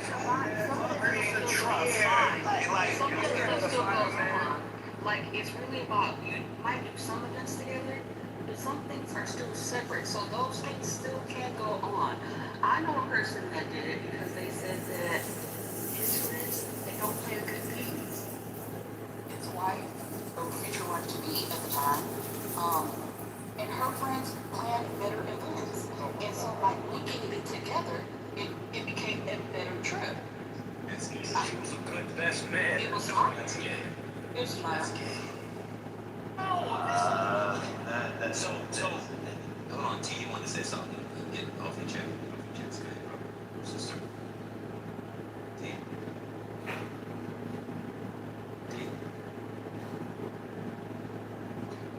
Well, alright, I can understand that, but. Okay. Alright. Let's talk about that. I don't. Okay. I'm taking my voice out of the country. I'm sorry. Janeiro. Yeah. But isn't that, this is me and I don't think about this, but I do not want, I wouldn't want that. I think it should be separate. Listen, this is a generational difference. But you know what? If you really wanted to, you could have just did a wedding weekend. That would make more sense to me. That would make more sense to me. I don't like this. It's just so fascinating. Alright, T, go ahead. T, go ahead. You gotta get him off stage. You know he's not a real person. Okay. Obviously. No. T is actually a real person. Actually, I was thinking of T last night. She's from London. She's a woman. Actually, we had like a nice conversation. All right, T, are you there? We'll wait for you. So here's my answer to that, And it speaks to how dumb young men are. If you and your friends could not imagine a weekend of debauchery for a bachelor weekend. You're an idiot. You're an idiot. You're going to eat. You're going to drink. And you'll be smacking and seeing some fine shit if you're lucky. Type shit. Like, I don't even understand, like, and this is exactly the problem with young men. I mean this with all due respect. They're not men. I know, they're gender roles, misogyny, patriarchy. If you can't plan a restaurant-filled, booze-filled stripper or show, or, you know, me and my friends, we really wanted to go see this opera at Wolf Trap. Like, if you don't know what you and your boys like, you have two things. You're either dumb or you're really dumb. And so you're telling me that men who get engaged and their friends cannot plan their own bachelor parties. That means Rhonda style, they probably don't put their clothes in the hamper. They don't know to feed the dog. Don't take their cars to get service. It sounds like children. And these are the men that you women are not only putting inside your mouth, you're putting them inside other cavities, all four holes, as you like to say. You marry with them, you parent with them, you defend them, you bail them out, you buy them PlayStation 5s, and you go on and on and on and on and on. Oh, this is pathetic. You're going to get engaged to a man whose best friend can't plan, where they're going to have restaurant food and look at titties.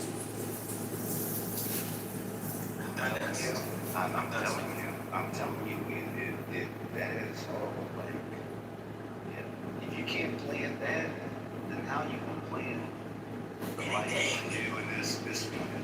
And you're gonna have children. How are you going to plan? You have to be a leader. Like, I could be a leader. Like, hell, I could plan a strip club visit right here in Atlanta. See, so imagine you're like, don't worry, babe, I got it. I'm put the kids $529 on automatic deposit. The child turns 17. All right, babe, we're doing the FAFSA. Okay, babe, how much money is the $529? Because you're me. To spell, and we're gonna set the baby to spell. She was but a lot of you start. How much money we got in there? Yeah, but also a little late. You know what I'm saying? We're trying to catch up, right? So she got about $1,824.43. Wait, what?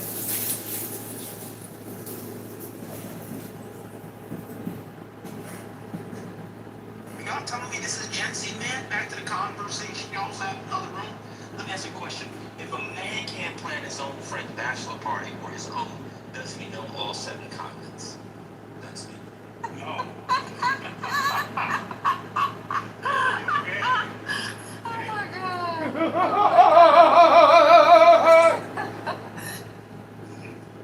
Gender Avengers, man, you're on a roll. it's not just good Z, I think. I don't know, if you saw that interview where they asked her why she wasn't exploring her religious side the way J.D. Vance changed religion every 5 years. And she said she grew up in a stable household and she was comfortable in her religious beliefs, and then she pursed her lips as if to say, I'm done speaking. Do you want me to reading that random app from like iOS 2? Or could you not hear what I said? Nothing. I heard nothing. My app almost crashed on me as soon as you said. That's yeah. Do it. Like if you have small tits, Yeah. is it appropriate to go to the grocery store in a sports bra? It depends. So SoCal, women do it all the time. In a sort of, I've just come from the beach / Pilates way. What you gonna do? Probably, yes. I think it's okay. I mean, I hate to, beautiful young lady that I feel like hideous and ancient. No. That just hurts everyone's eyes. You know what I'm saying? The answer is depends on the sports bra. If it's one of those like really skimpy, like clearly underclothes, like Calvin Klein sports bras, no, you can't do that. I mean, no, if you look good in it, it's perfectly fine. Like, what if she's really big? Why would a flat chest hurt your eyes? I don't understand. No, we're not talking about flat chest, but what, in fact, where I live, they go to the grocery store in their bikinis. That's a real joke. I would say shorts if the Everybody's like, yeah, that's right. That's a normal thing around. It is wrong. Yeah, but it depends if you're like near the beach, I think you get a bit of plausible, you get a bit of grace. But if it's like one of those, these big coverage ones, they're not that much to cross. It's maybe cutting out the boobs. Yeah. If you already have small boobs though, and you put a sports bra over small boobs, your chest is gonna be like a pancake. Why would you want to walk around like that? Well, I mean, because it's hot outside, so you just want less clothes on. Are you asking for approval, Whitney? I would do it, and also expect my dudes to do that. Yeah, I'm at Trader Joe's, and I forgot to bring a shirt. Yeah, go ahead, go shopping, no big deal.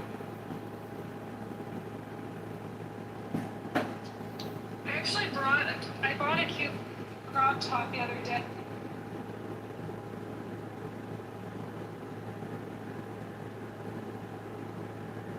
How many views on the Israel-Palestine debate? In one perspective, because it's multi-layered, it's very complicated. Yes, it is complicated. Yes. Thankfully, I'm not 100% pro-Israel, as in government IDF, right? And I'm not 100% with Palestine, But most people on here are. Let me ask you a question. Do you think the citizens of a country should face anything negative from the actions of a government or military? Wait. Citizens of a country? Yes. Which country are you from, sir? I'm from the United States. Okay. Let's say Trump gives the order to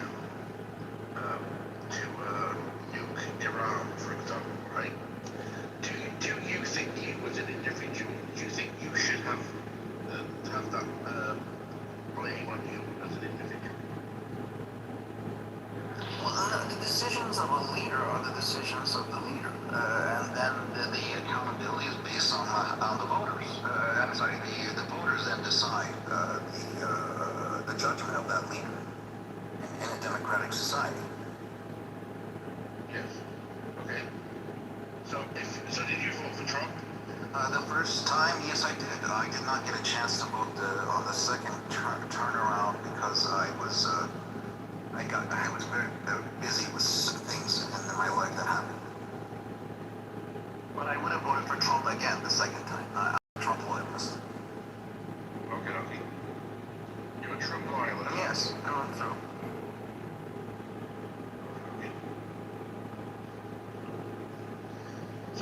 So what did you say?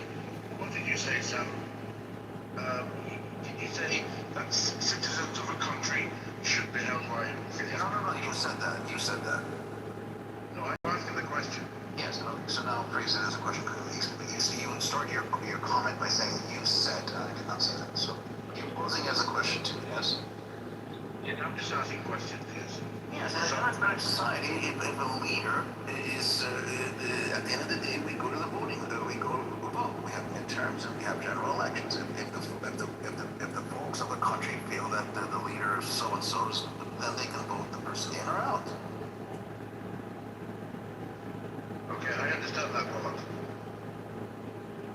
Okay, if Trump dropped a nuclear bomb on Iran, right, and killed millions of people, right, are you guilty? Are the citizens of the United States of America guilty too? Well, Trump would never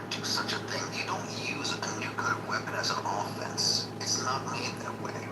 It's Okay, do you have an answer to my question or not? and the citizens, I don't know, the citizens are not liable.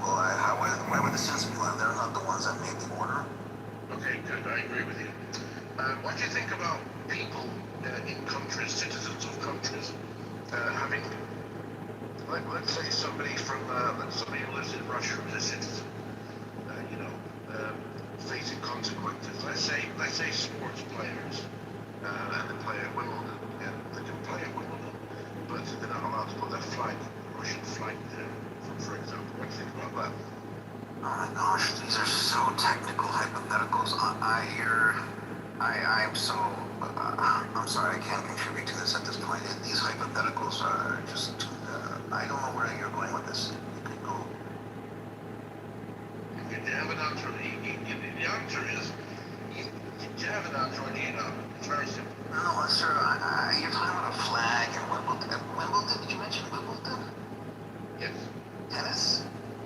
It's like the US Open, for example. So you can play the US Open in Flushing Meadow, US Open, a Russian play, but they can't have their flag connected. They can't have their flag connected. I'm not well versed in that, I'm sorry. Okay. Well, thanks for coming up. Okay. Dr. Sama, thanks for coming up. Yes, sorry about the other room. I appreciate you bringing me up. It was us talking, but I do not tolerate any. Can I say hello? Pardon? Can I say hello to Fatima? Can you say hello to Fatima? Yeah. Yes, sir. You have my permission. You have my permission to say hello to Fatima. Hello, everybody. How is everybody doing? Hello, Fatima. How are you doing? Very well, thank you. How are you? I'm good, thank you. Thank you so much. What are you talking about? Okay. Well, I'm just asking the question that people don't seem to want to answer for some reason. I'm just asking. Let's say if Trump, I don't know, Trump. Let's say Trump dropped a bomb, conventional weapons. Okay, so better conventional weapons on Tehran. And let's say it was considerable enough to wipe out 90% of civilians in Tehran, right? Yeah. They're all dead. Now, do people in the United States of America, citizens, civilians, are they guilty of that? Yes, Also? they are fucking guilty. They are guilty as fucking hell. Yes. Because, let me tell you why they are guilty as fucking hell. Because most of them would even root for Donald Trump to fucking bomb the whole of Iran and the whole regime down. And that includes innocent people that have nothing to do with that regime. So they are fucking guilty as fuck too, yes. Shut your bitch ass up and kiss me a thumb down, bitch ass.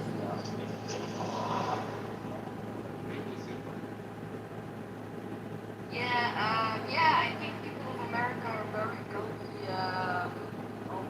It's not all the people of America. It's the people. There are a lot of people in America who are brainwashed into thinking that all of the people in Iran. I love you. I'm talking. I love you so much. There are people in America that think that all the people in Iran love that fucking Islamic militant regime that they're living under. That's not true. So they don't feel sorry for them being killed. Yeah, they cannot feel sorry for those innocent people being killed because they think they are terrorists as well. But no, it's not true. A lot of people, especially women, they dislike that regime. They don't want that regime. They don't want nothing to do with that Islamic regime. So no, we should all figure out to get rid of the regime. It's stupid. And first of all, I don't think America should mind their business. I think Iran should fix it from the inside out. As we have seen before, America has done nothing with the Middle East, but to left all countries, they try to help the pieces. So yeah, America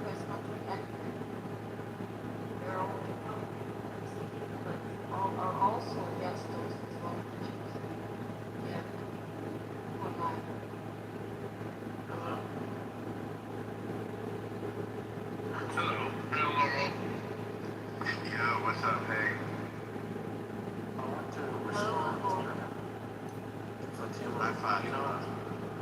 No, Fatima, what? American people don't never say what the government does. Yes, I know they don't. I agree with that, but they do have a view of the Iranian people as being terroristic people, and that's not true. A lot of them, most of them, are against that Islamic regime as well, and that's what the American people don't realize. And the government doesn't need to tell them that. Alright? That's what they decide to do. That's not the government that tells them that. They do believe that a lot of these Iranian people are for this regime. No, it's not true. A lot of them are against it as well. So it's not on the government, it's on the people's belief as well too. Much might disagree with you. I think the understanding is that the Iranian people hate their government and want to be liberated. That's what I believe, yeah. Yes, that's what I'm saying, no? And I think Americans understand that. No, They don't want to be involved. I don't think a lot of Americans understand. The thing is what I'm trying to say, right? America is attacking Iran in hopes of letting that regime falling down, right? But what the American people don't realize is that innocent people that are also against that regime are dying because of the attacks that America is doing against that Iranian regime. Do you understand a little bit what I mean? I do understand, and I think America is trying to thread the needle, especially using AI to minimize civilian casualties. I'm quite sure we're doing that. Yes, they are doing that. Absolutely, that's absolutely true. Because what you say is actually something I just heard in the news. I think it was. I don't know which country it was anymore. I think, what's it called? I don't know. I forgot the name. Anyway, on the news, right? And they say, oh, 2 American soldiers died during an attack. Yeah, Jordan. Yeah, thank you. During an attack, right? Two American soldiers died. And what about all the other innocent civilians that are also against that terroristic regime that they're living under that died? Why do we only hear about only 2 American soldiers that died? Well, that's what America's interested in. I mean, they talk about the schoolgirls all the time. Yeah, that's what America's interested in, but why do we in Europe hear about them also alone, about these 2 American soldiers? And I'm not even in America. This is I tell you why. It's about the news media. It's basically so you will understand better the.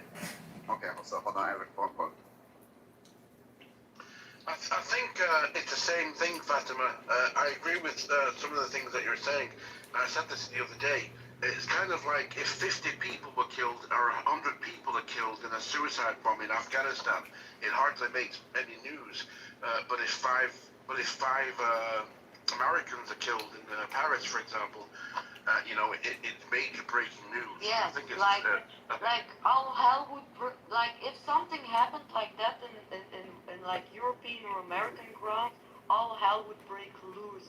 But when you hear it happening in the Middle East, nobody cares. You don't even hear about it because they don't let it out in the mainstream media. Yeah, I think that's true.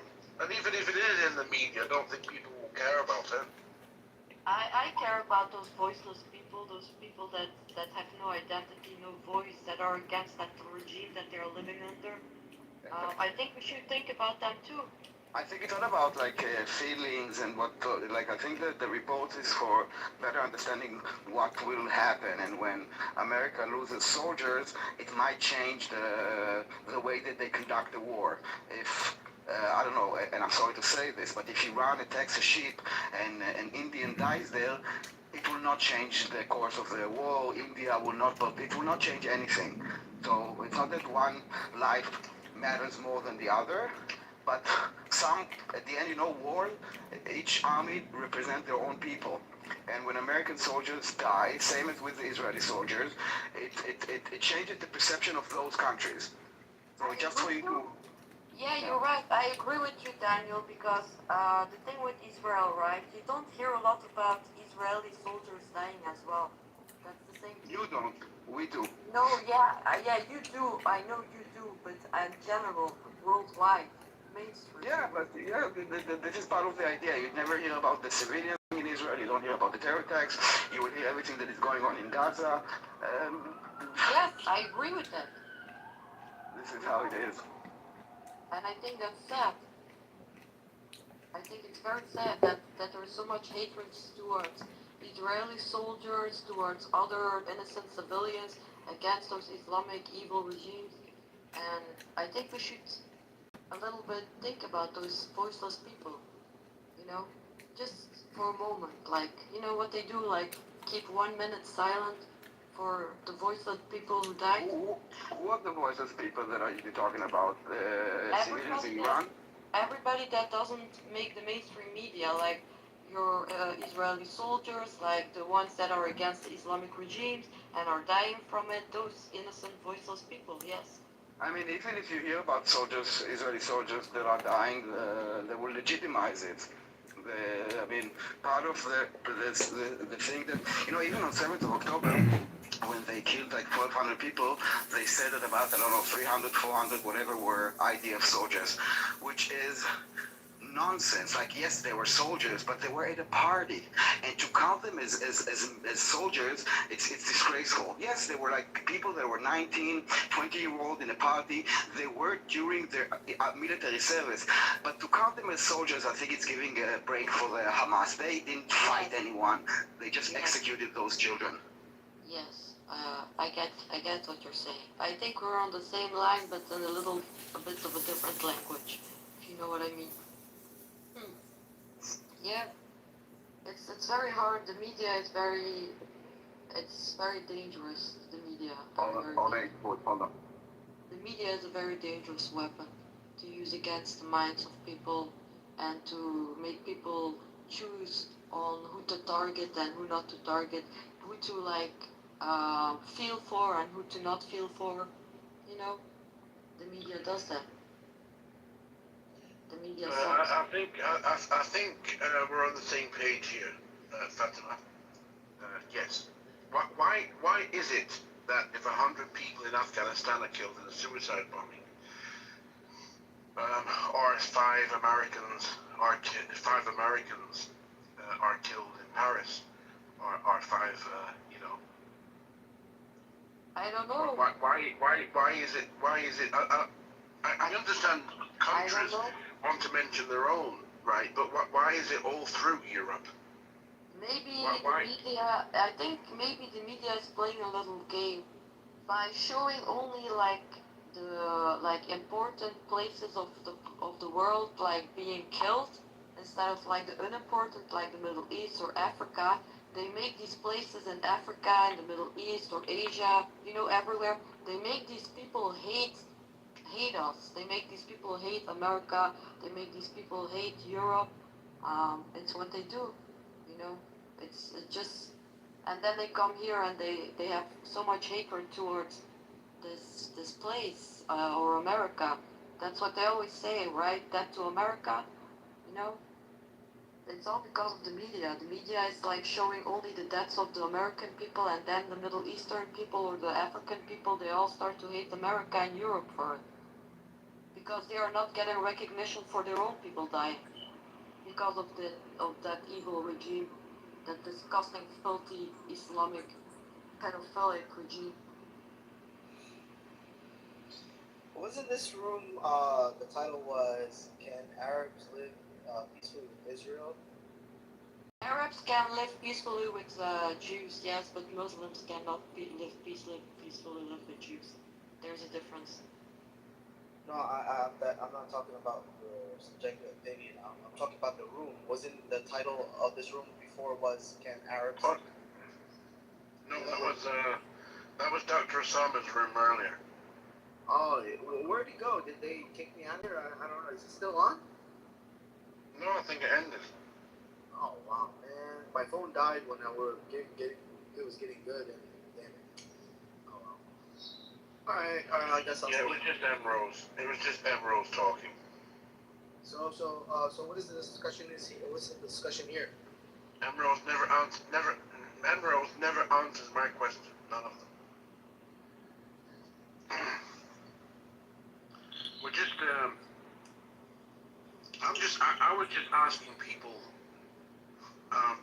do citizens of a country, are they to blame for the actions of the government or military? No, of course not. I don't blame the citizens of Israel for the atrocities that their government is doing. Same as I wouldn't judge the Americans, citizens, because I'm American. I wouldn't judge my fellow Americans for what our government is doing. Our government does shit to us. It's MK Ultra, so many other projects they tested on our own people, here in America. So I mean, all governments are shit, right? Yeah. What is it? You're in the U.S., right? Yeah, I'm in the U.S. Okay, that answer, I agree with the answer that you gave. How about Americans wearing a T-shirt with a USA flag on it, or having a USA flag on the doorpost? Is that okay? Yeah, why wouldn't we? They're happy about their country. Yeah, right. So, and even if the government did something bad, it's still okay to have their flag on the doorpost, right? Yeah. I mean, listen, it takes time for a country to get back to, or any country to be normalized. It takes time, So Israel is a new country. It's gonna take time. Yeah. Well, wherever I go, if I have an Israeli flag on my picture or in my bio, TikTok, Stereo, Clubhouse, YouTube, whatever it is, just having that flag, Israeli flag, opens me up for intense verbal abuse of me and my family. I understand, brother, but you have to understand what's going on. That's why. I mean, listen, I'm an Egyptian. I don't agree with what your country is doing, obviously, but what don't you agree with? Can I ask? I don't agree that. Well, it's hard to say because you guys you're stuck in a position where you don't want to be, right? Because they put you in that position. Hamas, right? Fighting. Not just Hamas, Hamas, but Iran too, Lebanon. What don't you? The Houthis, Hezbollah, PFLP, PIJ, but what don't you agree with? I don't agree of bombing of the kids. So who's bombing kids? So that there's kids dying every day, right? So no, I know that there are kids that are dying in any war in history. Unfortunately. Brother, I agree with you. Listen, I understand that, but but I'm asking you, don't you agree with what Israel is doing? Like kids dying is not because of Israel; it's because of Hamas. I'm not I don't the reason why I don't agree with Israel's doings is because they're not sending their troops inside they're just throwing bombs instead of. No, that is not true. Our troops are completely inside. Palestine is decimated. It's a graveyard. No, hold on. That's IDF soldiers are in Gaza, deep in Gaza, foot. And if we didn't care for the civilians, we would just bomb it from the air. The fact that we lost almost 1,000 soldiers is because we went in with our troops inside Gaza. So I'm really trying to ask again, what is it that you don't agree with? Like, yes, war is horrible. What bombing? So you don't agree with bombing? Hold on. So you're saying that there's no buildings, there's no houses, residential houses are being bombed? Of course there are. What do you mean? Let me ask you. No. Let me ask you differently.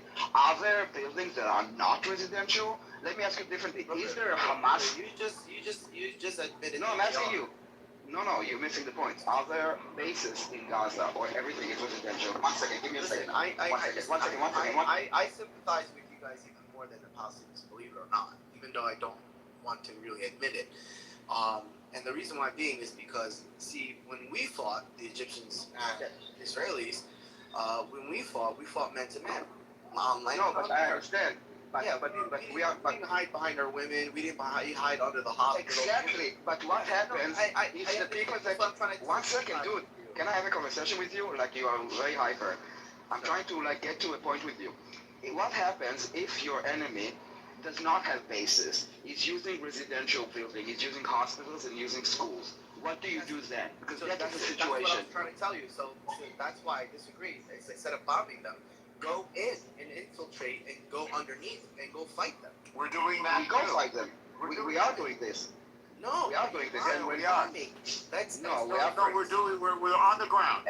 One second, normal. Every time that we bomb a place, we evacuate it first. When we evacuate it, by the way, we are the only army that is doing it, because if you know anything about warfare, it's the element of surprise. When we are saying we're gonna bomb this place, then obviously also Hamas will go and leave. But I'm trying again to understand what is the problem with what Israel is doing. You're saying bombing. Bombing is part of war, unfortunately. Yeah, I mean, like, I agree that you guys, I know that you guys tell them that, hey, listen, we're gonna bomb each other, and they don't want to get out. No. I understand that they're hard-headed, right? They're like, yo, we're not gonna leave. Okay, so I don't care about hard-headed. Palestinians. The way that the Palestinians are conducting war is through war crimes, okay? Everything that they do is a war crime. We are doing more than... Hold on, we are doing more than... Hold on. No, I'm not fighting with you. I'm just telling you. We are doing more than any other army in the world and in history to minimize civilian casualties, while they're doing everything in their power to maximize it. There will never be zero. I agree. So again, I'm asking you, why don't you agree with what Israel is doing? I agree what's happening. I agree that they're hiding behind, their kids and their women, and they're not fighting man to man. I agree with you, okay? But just because they're doing that doesn't mean you should do that. Even though you called them and say, hey, listen, a lot of countries won't do that. I agree. America wouldn't do that. America won't call their enemy, say, hey, you better leave this place. We're about to bomb. No one will do it. 2 hours. But I know you guys do that. What would you do differently? I would go and tell all the people of Palestine, listen, come here, stay here, and infiltrate. This is what we did. This is literally what we did. I'm asking you, now I'm trying to understand, you are saying that you don't agree with what we are doing, but you would do exactly what we're doing. So let's say that you would be the Prime Minister of Israel. It's 8th of October. You had an invasion of thousands of Gazans went into Israel, doing awful things and kidnapping 250 people, including children and babies. And I'm asking you, what do you do? So I'm asking you, it was just a setup. So I hear a lot of criticism, Israel is doing this. I'm really looking to hear, what would you do? I'm telling you, that's what I would do. I would tell all the people to leave their houses, come here, because but this is what we did. But this is what we did. No, you didn't. You guys didn't do it publicly. You guys. Of course we did. We did it in the most intense way. I haven't seen Netanyahu say, "Hey, please, all Netanyahu, please move." Because you're talking. Hold on, you're talking about propaganda. I'm talking about reality. In reality, we are addressing the Palestinians in Gaza. If Netanyahu goes on TV on CNN, speaks in Hebrew and in English, that is completely a theater. What we are doing, we are dropping pamphlets, we are calling them, we are sending SMSs. This is what is effective. Do you think that Bibi going on TV, the Palestinians in Gaza would see it? Come on. You're talking about performance. I'm talking about lives. Saving lives is actually evacuating the people, which we are doing. But you know what? Just so you know, when we are evacuating population, the media is saying ethnic cleansing, right? Displacement. Yes. And all that. And I agree. Listen, but I understand and I agree what's happening. I'm not shying away from the fact that they're cowards. Yeah, they're like cockroaches. I'm not gonna lie about that. Yeah, but you're not listening to what we're doing. We moved 1.5 million people. Hang on. We moved 1.5 million people out of Rafah because Rafah's on the border. We moved them out and put them in humanitarian camps. That's exactly what you said we should do. That's exactly what we did. Yeah. Okay. And by the way, and aren't you guys aren't you guys bombing the refugee camps as well? No. So the why? What? Listen, I'm not doing He's not alive. Okay? No, hold on. Your mistake. We are moving to refugee camps, and then Hamas is using those refugee camps, for example, to launch a rocket. Then we would target that specific place where they launch a rocket, not indiscriminately So, but the problem is that yes, Hamas is using all those places exactly for public perception. Okay, so you see what you just said? That the Hamas. But let me ask you this. Wait, hold on. But if there are rockets firing at us, what do you want us to say? Okay, brother, we will just let them kill us. Brother, I heard what you said. Can you hear me? Hello? Everybody can hear you. We did exactly what you suggested. No, wait, we hold on. evacuated. Hang on. You said evacuate. We did it. We evacuated them. Are you? But okay, he just admitted that they are shooting rockets from the refugee camps, right or wrong? Right. Okay, so why is this happening? Because you guys are not. Why are they shooting rockets from a refugee camp? That's their decision. No, see, this is where I'm trying to tell you. When you know that Hamas is basically terrorizing their own people, yeah. Right. You should have the IDF securing the refugees. They shouldn't leave the refugees by themselves. They should be there securing. We are there. We are there. No, they're not. Because we're there. Hold on. You're incorrect. You're mistaken. Brother. Let me give me my point across. If they were. You made your point. We did what you said we should do. You said we should be. Slow down. I want to just make a few things clear. Number one, you said we should be there in person, not just bomb. We're doing that. Number two, you said, hang on, wait, I didn't finish. Wait. Number two, you said we should evacuate. We did that. Number three, you said the IDF should be there in the refugee camps. We did that. Now, so we did everything you suggested. You didn't know it. Now you know it. No, wait, hang on. I didn't finish what I was saying. You will. I want to hear what you say. I want to finish my thought. So we've done everything that you didn't know until just now, and you suggested that we do. But now maybe you're saying we should get Hamas out of the refugee camps. Well, that's a process too, and that's going to hurt civilians. So the first thing we're doing is we're responding to wherever they shoot us from. Now go ahead. Okay, so if my point is you're doing a piss poor job about it. Why? Because wait, a piss poor job of what? Oh my God, let me finish, brother. A piss poor job of what? Can you let me talk? No, a piss poor job of what? Of securing the area. If the fact is that... Which area? You mean the refugee camps? Yes. Okay. How are we supposed to protect the refugee camps from the refugees themselves who are Hamasniks? You want us to interview them? You want us to shake them down? What do you want us to do? So when you move a group of people, you're making them move with arms, with weapons? No, you're not. What do you mean make them move?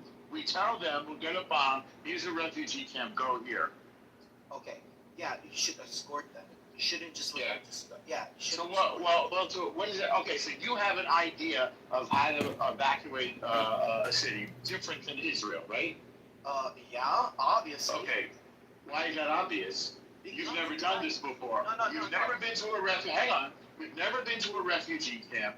You've never been to Israel. You've never been in battle. So you have some ideas, like you're a sort of a civilian with some brainstorm. So write them down, put them in a letter. You seem to think that you understand the situation better than Israel, or for that matter, better than Hamas, or better than the president. But you don't have the information that justifies your idea. You have a better idea. Okay. So then correct me if I'm wrong. Wouldn't it be better to escort them because you know that they even steal their own food supplies? They do escort them. What's your next question? Everything you're suggesting Israel does. Nevertheless, it's not possible to eliminate every single rocket and every missile. They have an underground subway system bigger than the London Underground that they use to transport stuff, and we're systematically decommissioning it. It's tough. So you don't have enough information to make your judgment or your suggestions. You're lacking information. Well, then I just wanted to say, listen, all I know is that you guys are looking bad more and more every day, and I am the few Arabs. Well, we're not worried about how we look. Who are you guys? We're not worrying about that. Israelis. Say you guys. The Israelis. What we're doing is we're winning the war. That's what we're doing. We're defeating the enemy. Yes, Maybe we could do a better job. Yeah, obviously. That's a good thing. Yes, and listen. That's a great thing. Yeah, listen, That's the job of war. Yes, of course. And we're doing more to defend the civilian population than any military in human history. You'd like even more. You're the great humanitarian. But I'll tell you one thing, Israel's not going to risk Israeli lives to defend people who want to kill us. And there's wide indication that even the civilians in Gaza, because they participated in the hostage taking and the hostage keeping, even the civilians are participating in this war and pretending not to. So it's a bit of a dilemma. Honestly, they have bad leadership, so they need some a real good leadership. Yeah. But see, we're a democracy. We can pick our leadership. They have a tyranny, so the leadership decides that they get to pick them. Yeah, and that's the thing. I wish that like the UN can or like the whoever just pick let's say an icon. The UN is useless. Huh? The UN is useless. Literally useless. Yeah, they are. I'm not gonna lie to you. They do nothing. They help come out, if anything. But I think the solution, honestly, is that they pick icon as a leader. Like for instance, one of the like famous like Muslim scholars to be their freaking leader because they're so backwards. They're not even Islamic. Sure. They're not Islamic. I don't agree with kidnapping women and children.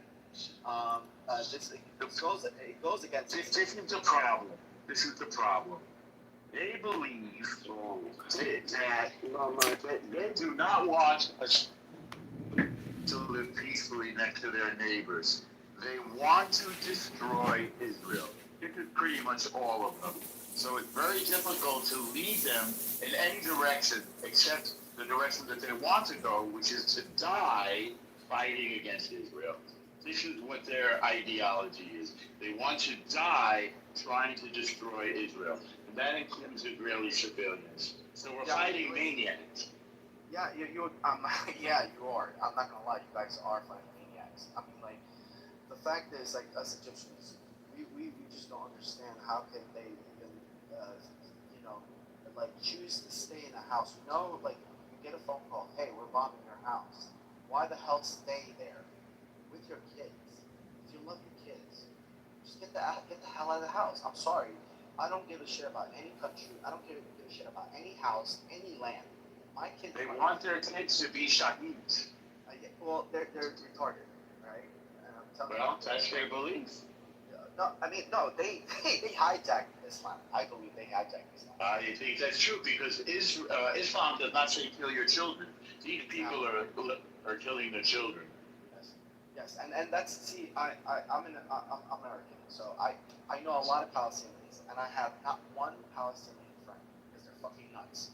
Okay, they come here in America, they open grocery stores, they open business, and they're selling khinzir means pork. And I'm like, I talked to them, and I was like, what the hell are you doing, guy? I know what khinzir means. Yeah, and I say, what the hell are you doing? You're Muslim, you're selling pork? Oh, it's just business, So they sell it to the infidels. Yeah. So they have their shit backwards. No, listen, I've seen it. I used to hate Israel so much, but I got Why? Because of the simple fact that the kids being unalive. But then when I started to sit down and talk to you guys, like, listen to you guys, I finally realized, having an open mind, I finally realized that you guys have the worst of the worst neighbors ever. That's why Egypt doesn't want them to fucking come in our country. We don't want them. Well, no Arab country wants them. No Arabs want them. No, because they're fucking nuts. And it's crazy. And I feel bad saying this, I really do. Even though they're like my brothers and sisters, but they're fucking nuts. How are they your brothers and sisters? In Islam, in a sense. So it's even though they're different, might have different, ethnicity, different. It's not even the same Islam, as you point out. Exactly. It's like a different madhab, like a different way of teaching. That they believe probably. Well, from my understanding, they're Wahhabis, obviously, or Salafis. I am totally against that shit. They're Muslim Brotherhood. That's what they are. Yes. And Muslim Brotherhood is illegal in your country. They're By the way. Yeah, we. Not that possible. So in Egypt, we unalived all those Muslim Brotherhoods. We put them in jail because they have the false ideology, and they're very extreme. Yeah. So much so that they even burned them alive. I remember one time that's what happened in Egypt. So they're extreme to the point where I even say, how in the hell are you Muslim? Because they just don't understand the word peace. Yeah. They're very into they're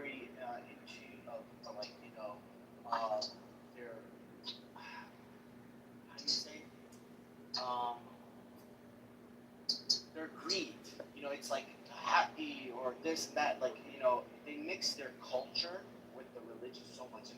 I think it's their culture that really it's obviously the issue here because it supersedes their ideology. I mean, their culture. Because I couldn't even marry a Palestinian if I wanted to. They're like, if I go to a Palestinian, whatever, the way they are, they're fucking racist sometimes. So. Well, let me tell you a little bit about that. It's not that they're Palestinian. It just depends on their clan. So they want to marry according to their clans. They don't really have an idea of Palestinian. They don't really see themselves as Palestinian. They belong to this clan or that thing. Al-Masri or Al-Turki or Al-whatever. And the people of Gaza would never marry the people of Judea and Samaria either. They're not going to marry Egyptian. They want to marry within their family and keep the wealth in the family. It's not a national identity. They don't really want a country. If they wanted a country, believe me, the world would love to give them one. So would Israel. Then they could be responsible people. They could have an economy. They have no economy. No, it's a shit show. And honestly, I feel bad for them. I really do. No, everybody does. Still human beings. They could just get the right. If they could just still get the education. That's the problem. The education and the right Islam. I think the whole indoctrination will change. But the problem is now that you guys are in a state of war, there is no such thing that's going to happen right now. So I don't know what's going to happen. Nobody knows, obviously, and I just hope that. Go ahead. This is what I think. The people of that area, let's say Gaza, let's separate them from Judea and Samaria. That's a whole different bunch of people. It's not the same people. So if they can be offered an alternative to death, and that's going to have to come from Israel and the world, then hopefully they will choose life. I don't know for sure, but that's their only chance is to choose life. If they choose death, they're going to get it. Yeah. And it's sad, honestly, it's so sad because I see these poor kids, every baby is innocent. And just to choose their faith because we believe in a damn stupid ideology. Al-Aqsa, it's fucking bullshit. I'm so tired of it. I'm so tired of this. What do they want from Al-Aqsa? Well, it's because they believe that this is the mosque that Prophet Muhammad migrated on the night journey to. Which, if they only knew. You mean on the back of a flying donkey? It wasn't a donkey. It was a special animal. I forgot what it's called. What is it? Yeah, burak. Yeah, it's a burak. Yes, I forgot the name of it. It's a special animal. What's a burak? I don't know. Okay. Whatever it is. A flying horse of some kind. But sometimes. It's a special animal. So, long story short, if they only... Special animal. So, what do you think is the likelihood that he left Mecca to come to the capital of the Jews? What's that likelihood? And why would he do that? So the thing is, they believe, and a lot of Muslims believe, this is the mosque that the Prophet Muhammad, peace be upon him, did the night journey to, which is not true. A lot of Muslims don't know this. You see, Al-Aqsa did not exist during the time of the Prophet. So much so, it was actually built 80 years after he passed away. So they think this significant building, this stupid mosque that they're dying for, that they believe that, what happened October 7th, Al-Aqsa, and they went inside and whatever, and they did what the atrocities they did. They can go to Al-Aqsa today if they want. They don't have to kill anybody. No, I understand that, but then the point is that it was that you guys took it in the sense like because Trump claimed Jerusalem is now the capital of Israel, right? Well, it is the capital of Israel. Yeah, so yeah, what? now. So no, now. It was the capital of Israel before also. Well, yeah. Well, listen. Before it was all Islamic. Before, But Before what? Before Israel became. What about Christians? What about the Christians? But I'm saying it was Islamically, conquered.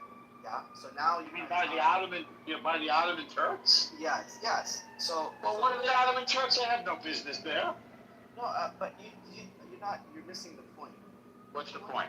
My point is that they think this holy significant building was the building that the Prophet migrated to, which is not true. On a flying animal.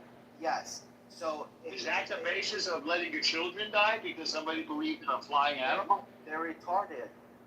I'm telling you, a lot of. Well, you did say that. You did say that. Yes. They don't understand that he migrated to the Holy Land in Jerusalem. Mecca.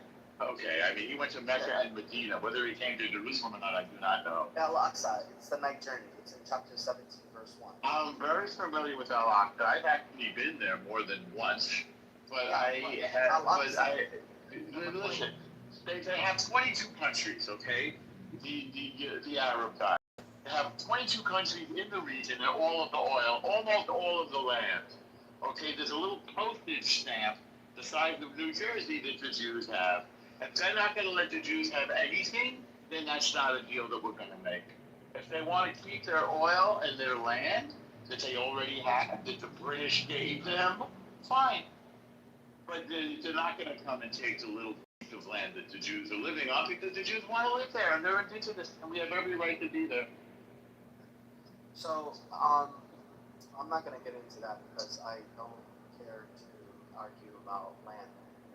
There's nothing to argue about. We have the land. Yeah, and I really don't care. You can do the whole goddamn thing. I don't care. You have Egypt. We have Israel. Yeah. Right. I wouldn't mind. I wouldn't care. And the fact is because they already lost. In my eyes, they already lost.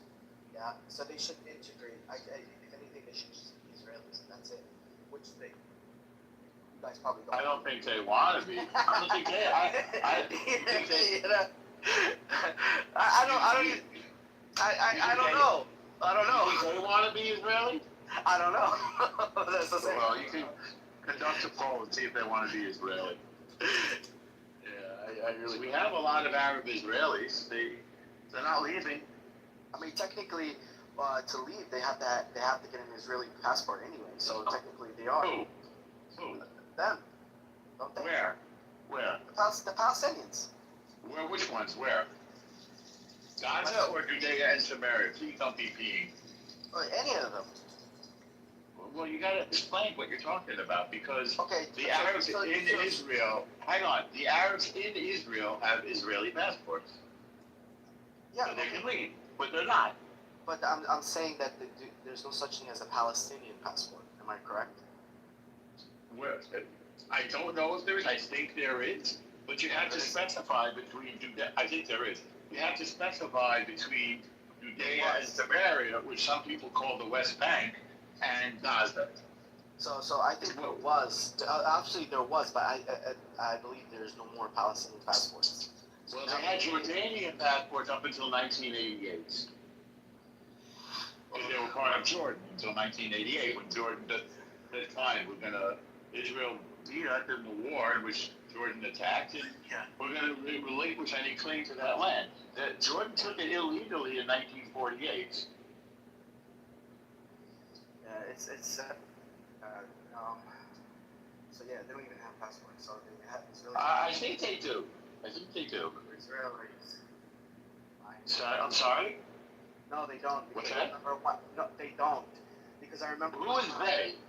The Palestinians. Where? In Gaza. If they're living in Israel, they have Israeli passports. Yeah, that's what I'm saying. They don't have Palestinian passports. That's what I'm saying. They have Israeli passports. Yeah, so they're Israelis. They're Israelis, that's right. Why is that funny? Because we're talking like if they. I wonder if they want to be Israelis, but technically they already are. Well, you're not distinguishing between Israel and what you might call the West Bank, which is what Jordan called it, which is a colonial state, and what's the real historical name is Judea and Samaria. Now, if to Palestinians, so-called Palestinians in Judea and Samaria have Palestinian passports, I don't know the answer to that, but I could look it up right now. So then there's the people in Gaza. What do they have? I don't know offhand. Most people in Gaza and West Bank have Palestinian passports. Do they? Yes. I didn't know that. You know it either. Of the time, yeah, they have passport, but they suffer from lots of other problems. The problem is not the passport. For example, they cannot travel from West Bank to Gaza or vice versa. Or most of the time when they leave the West Bank, they are not allowed by Israel to return back. I'm gonna research this. I'll be back. Hold on. I'm gonna see if they have passports. Hold on. I think you I'm looking it up right now. Palestinians with a passport on which it is written issued by the state of Palestine. Palestinians have passports issued by the Palestinian Authority. I just looked it up. Yeah. Good your answer. They have passports. Oh shit. Now, traveling from Judea and Samaria to Gaza. Most of the time, they cannot return back to Palestine. They cannot return back to West Bank or Gaza when they leave. Then they go to Jordan. Most of the time, but it is not guaranteed because Israelis control all their borders. Well, Egypt controls the border, and so does Jordan. I mean, if they're not violent, even West Bank, it's in the West Bank, Israel has its own border control. So Jordan on one side and Israel on the other side. See, the real problem. I mean, I have Palestinian friends in America who go back and forth to Judea and Samaria. I guess that's because they have American passports. Also, this war, I agree with what Trump is doing, because the Iranians are the ones who are supplying these idiots with all these supplies, all these weapons. So they need to cut that shit off. I just hope that they come to terms and agree to stop supplying these idiots with weapons of destruction, in the sense rockets and whatnot. Honestly, this shouldn't be. We're in 2026. I don't get it. I don't get it. Why is this shit happening in today's age? Even I used to listen. Like I said, I used to hate Israel, and I don't hate Israel no more. So just to clear that up. I just don't understand why why is Israel on the mainstream media every effing day? Because I don't see the Saudi Arabian, being broadcast, how they treated the Yemen. Because they have oil, because we love them. I just checked your question. What's your name here, Truth? So you're going to have to update your truth. Yeah, Palestinians, as I suggested to you, they can leave the West Bank or cross the Allenby Bridge, I've been there, into Jordan. That was A. He's the one who said that, not me. Well, no, A said something different. And you have to carry... He said they don't have a Palestinian passport. That's incorrect. They do. Oh, okay. All right. Palestinians then have to re-enter by the same bridge out of Jordan. And they have to have valid residency status on their Palestinian ID. At least they have that. Yeah, but all these ideas you had were propaganda ideas. They weren't real. They weren't real. No. Listen, if they get a real leader, like let's say, I don't know if you know Mufti Meg.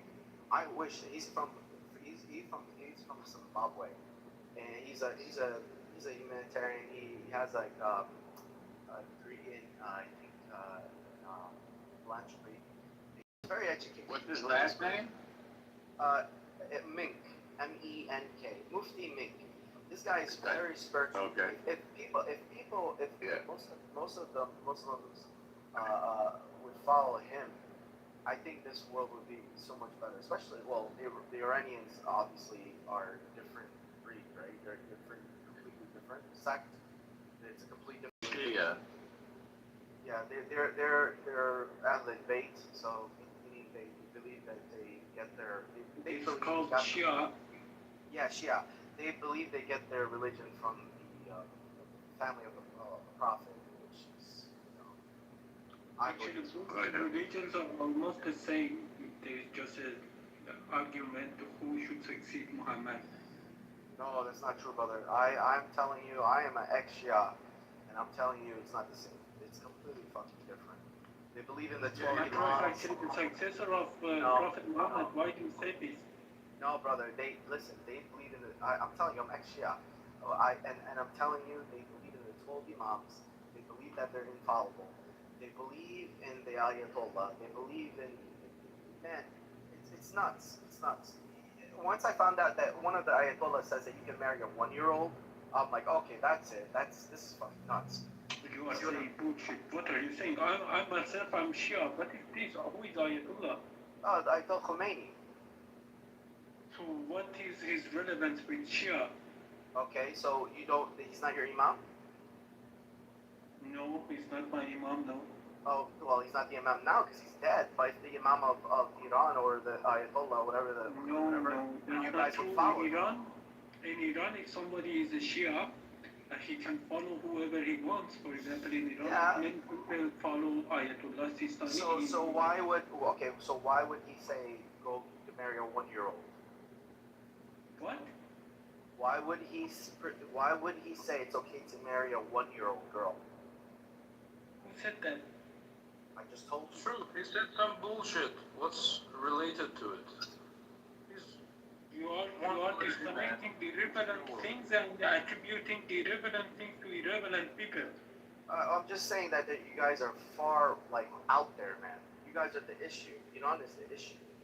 You guys are so. Okay, I understood what you are trying to do. You are trying to say bullshit here. No, it's not bullshit, brother. It's not bullshit. But you already said that I'm a Shia. Then why do you lie? You're a Shia. Are you a Shia? Let's be honest. Truth is a troll. He's trolling. Okay, all right. Okay. So are you a Shia? Are you a Shia? Are you a Shia? It's none of your business. Fuck off. Exactly. So you just said you were a Shia. So if you're okay, all right. So if you're a Shia, you know that you're against the Ahl Sunnah. You're not against Ahl Sunnah. Yes, you are. You guys curse the Prophet's wife, Aisha. You cursed No, it's Hafsa. actually haram. Obviously it's haram, but they do that. Aisha is Actually, the Grand Quran made it fatwa, issued fatwa, made it haram for the followers to curse any Ashabi. So what else do you have in your arsenal? So it's haram. Whoever's done my point is that why this regime, why would the belief or whatever would give arms to the other give to the other, let's say to Ahl Sunnah? Why would you do that? What do you mean Ahl Sunnah? Elaborate. So you okay? Yeah. We are talking about. So you're saying Iran does not weapons? It does. Thank you. So who do you think Hamas represents? The Palestinians in Gaza. No. What religion? Ahl Sunnah. Thank you. And what's Iran? Muslims. Al Shia. No, Ahl al-Bayt. Marriage of convenience. No, it's not about Sunni Shia BS. It's about the fact that also Hezbollah is Shia. So what? So they support. It's not about Sunni Shia. I mean, it's got nothing to do with all of these sects. obviously Hamas and Hezbollah, they're from two different schools of thought of Islam, but they have the same enemy, which is Israel. So yeah, you have to see that through to geopolitics. It's so-called Israel. Come on, I can't believe you said it. Yeah. Well, so-called Israel, or you can say Zionist regime. I mean, because it's obviously Zionist apartheid regime, you usually say. Oh yes. Or is that Amir who says that? I can't remember. Yeah, it is. It is. Well, look. Let's put it this way: Indonesia does not recognize Israel. Malaysia does not recognize. So what do you have to do? I mean, if you're from Malaysia, Pakistan too. Don't forget. They also recognize it as apartheid. Saudi Arabia as well. I mean, Saudi Arabia. If you're from Saudi Arabia, what do you have to call an entity which your country does not recognize? You tell me. I mean, I don't know. If you're from Malaysia, Sorry, I am sorry, guys. I had a phone call. Back to what we're saying. So why? Okay, it's all the same shit all over again. It's causing fitna. Fitna is causing basically fitna means like trouble. Yes, fitna for people who are from Brooklyn. Fitna is division. Yeah. You're not from the So you know it. So the Shias are known. So the Shias are known for fitna. Fitna means divisions, Yaakov. Yes. So Shias are known to cause fitna. Okay. Well, I don't accept that. Okay. There's no division. So No, it's not. Yeah, I understand. From your Zionist perspective, there should be divisions. I'm not a Zionist. I'm not a Zionist. There's no divisions among Ahlul Bayt or Ahlul Sunnah. It's all the same. Yes, there is. Well, how are you gonna tell? How are you gonna tell? So you're gonna say that the Ahlul Bayt, the Shias, is the one that is the correct Islam? No, not at all. None of them are correct. The correct only Allah knows. Yeah, Allah knows. Okay. Or in order, both of them are correct.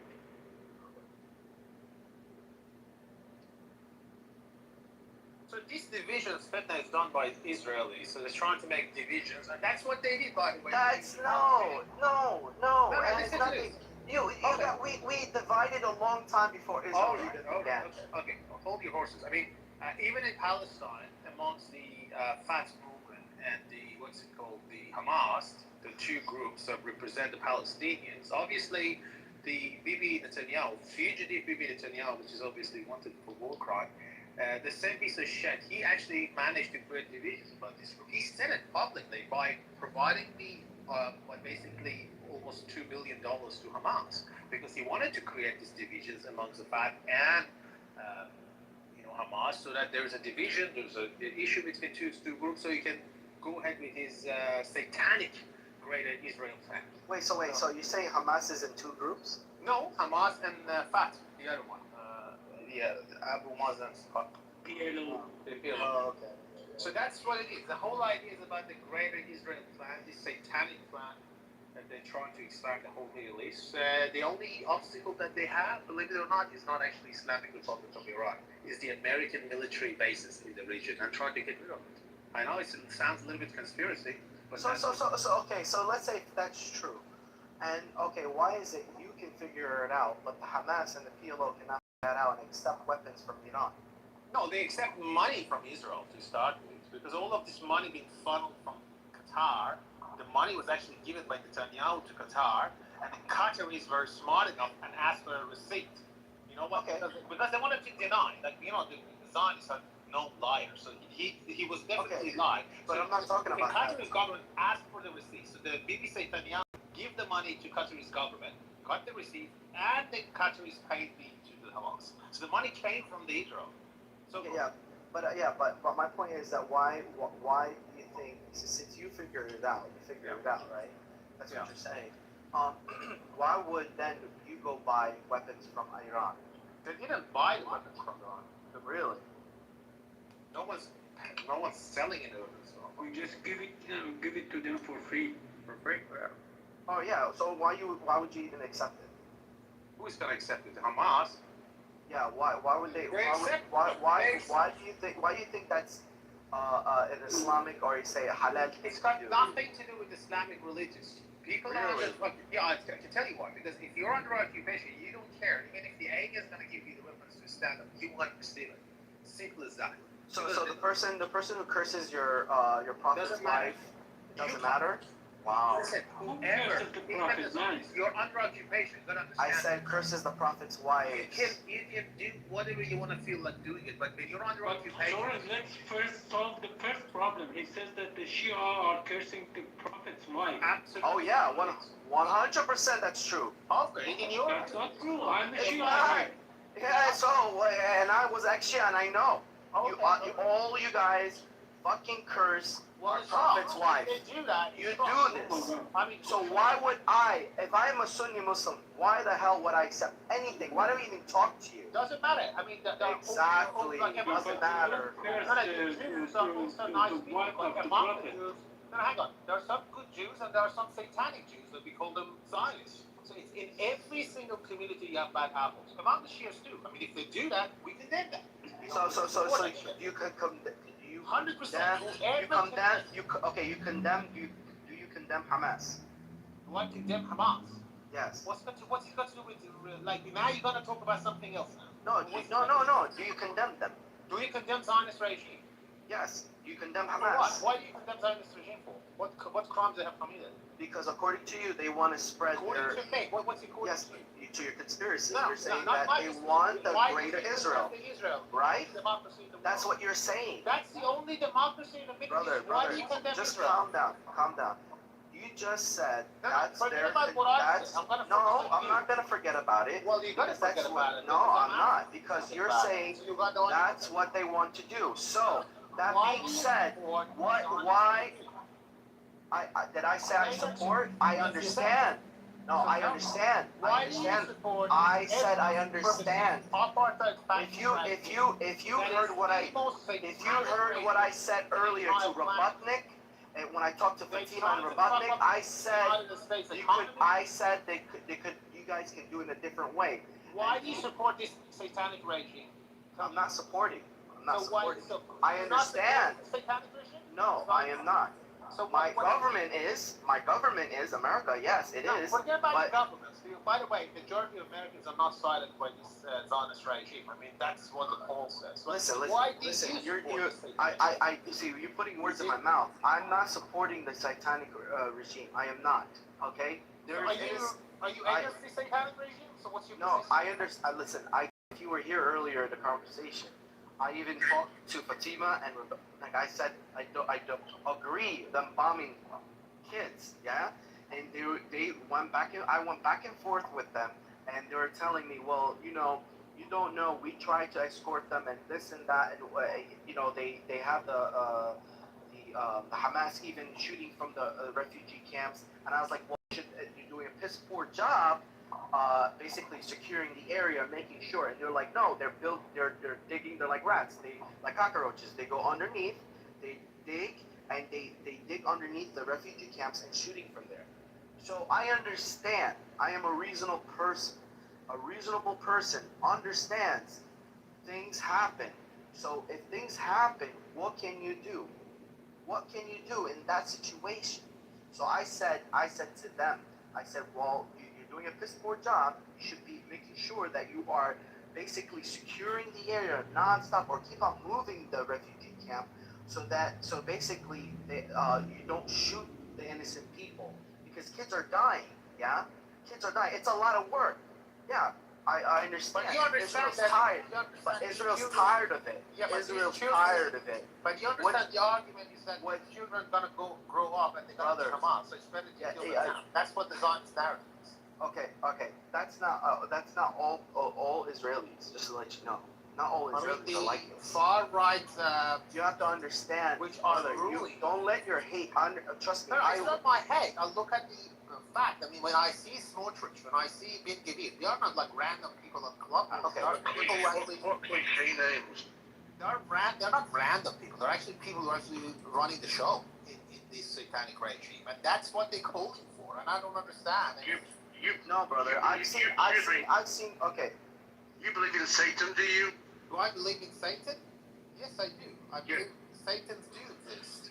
And you can see the manifestation of Satans in this regime called Israel. Okay. God is representative of that big, great Satan, yes.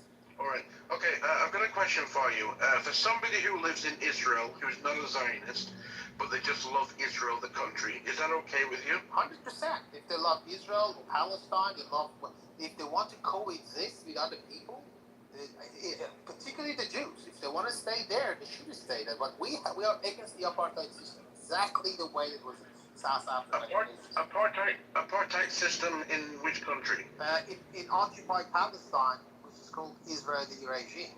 Obviously, this okay, is occupied Palestine. What does that mean? Where does it start and where does it end? All the way from Gaza to the West Bank. All of them are occupied. Okay. What about north and south? Same.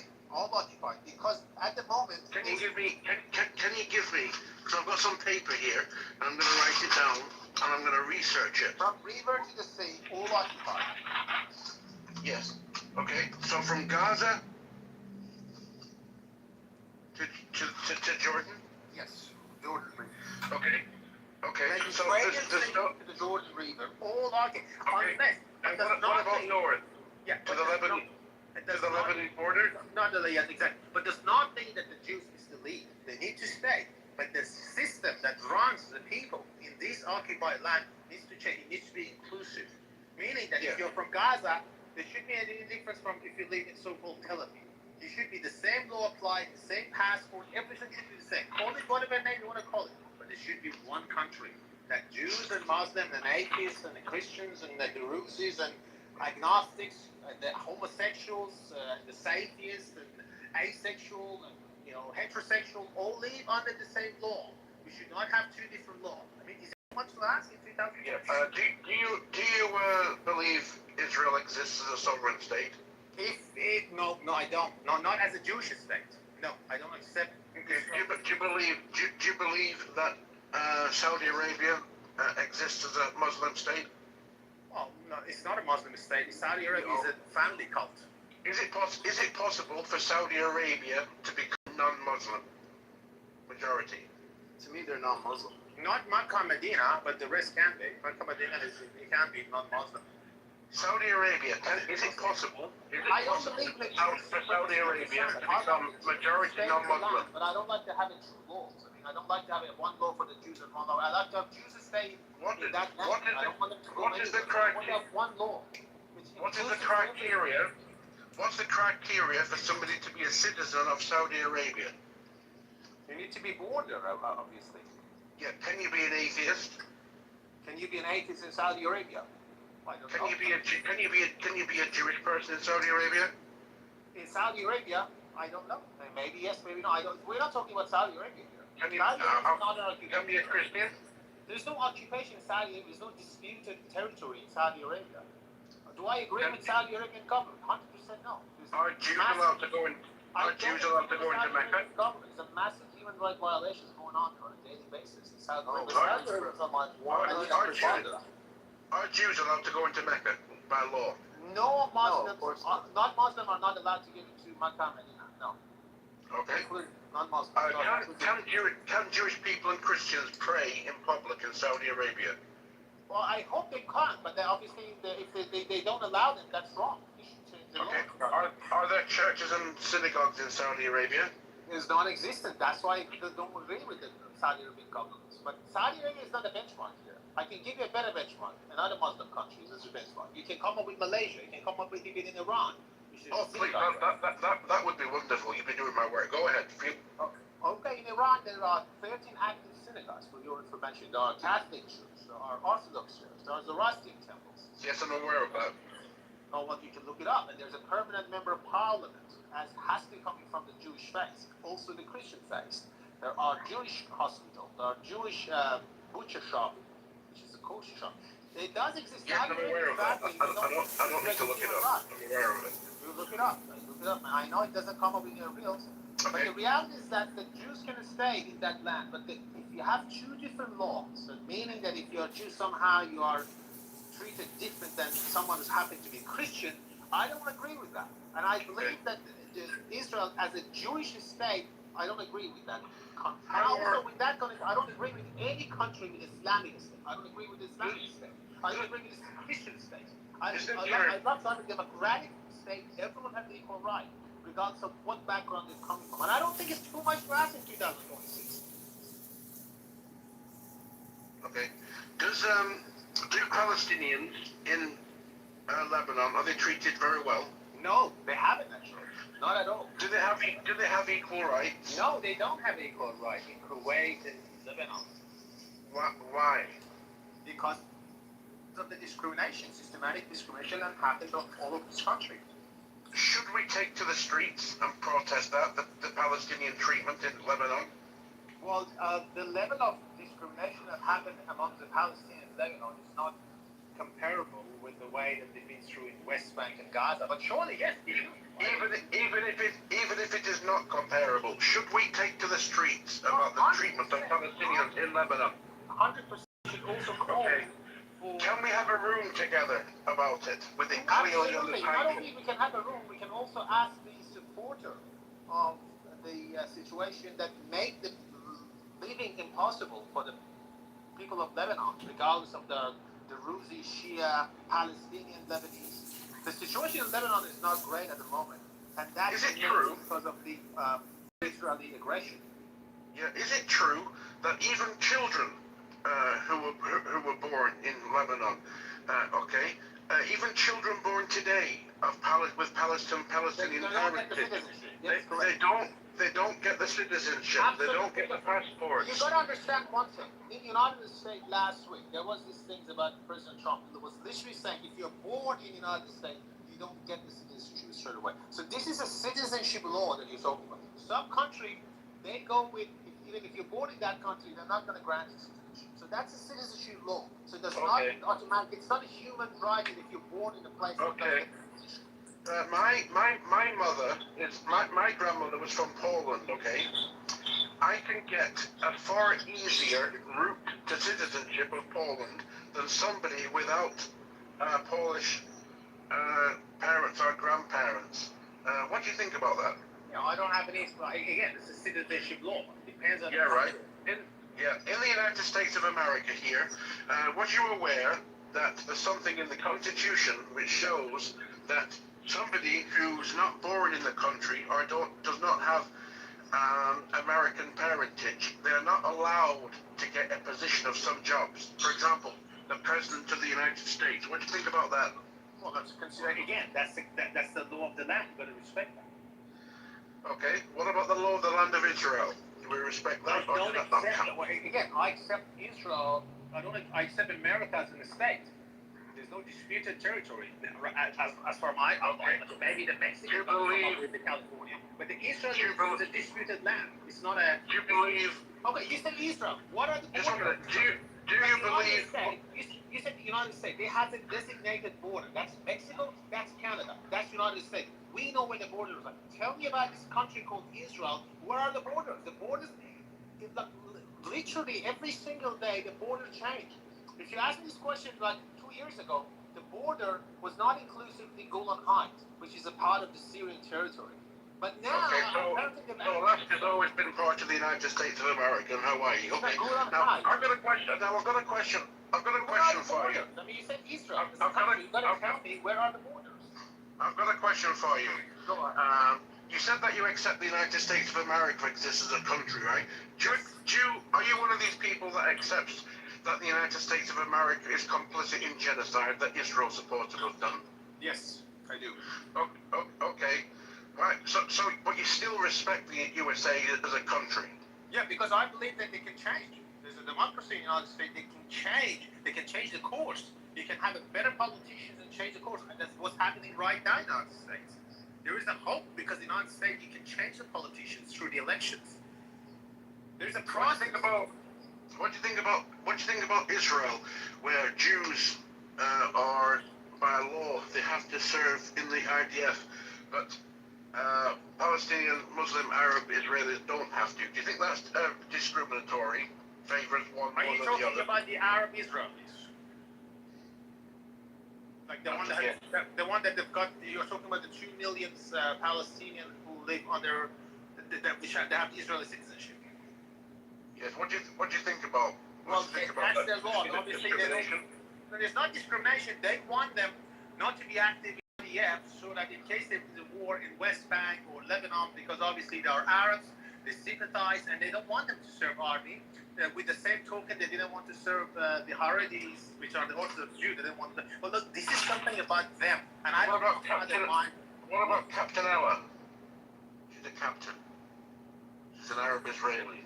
Yeah, I mean, again, that's volunteer. There's so many Druze that serve IDF, but again, that's up to them. I mean, it's whatever they want to rule their apartheid system is amongst them. I don't care about whether they want to include the Arabs or non-Arabs. There are so many Druze serving in IDF too, but again, it does not mean anything. Even if there was mandatory for Arab Palestinians to serve the Israel, it would be the same thing. When we against the IDF, we don't against because they are Jews, because they are oppressive, because they're occupied. There are so many Druzes there. There are so many non-Druzes. We against that the whole time.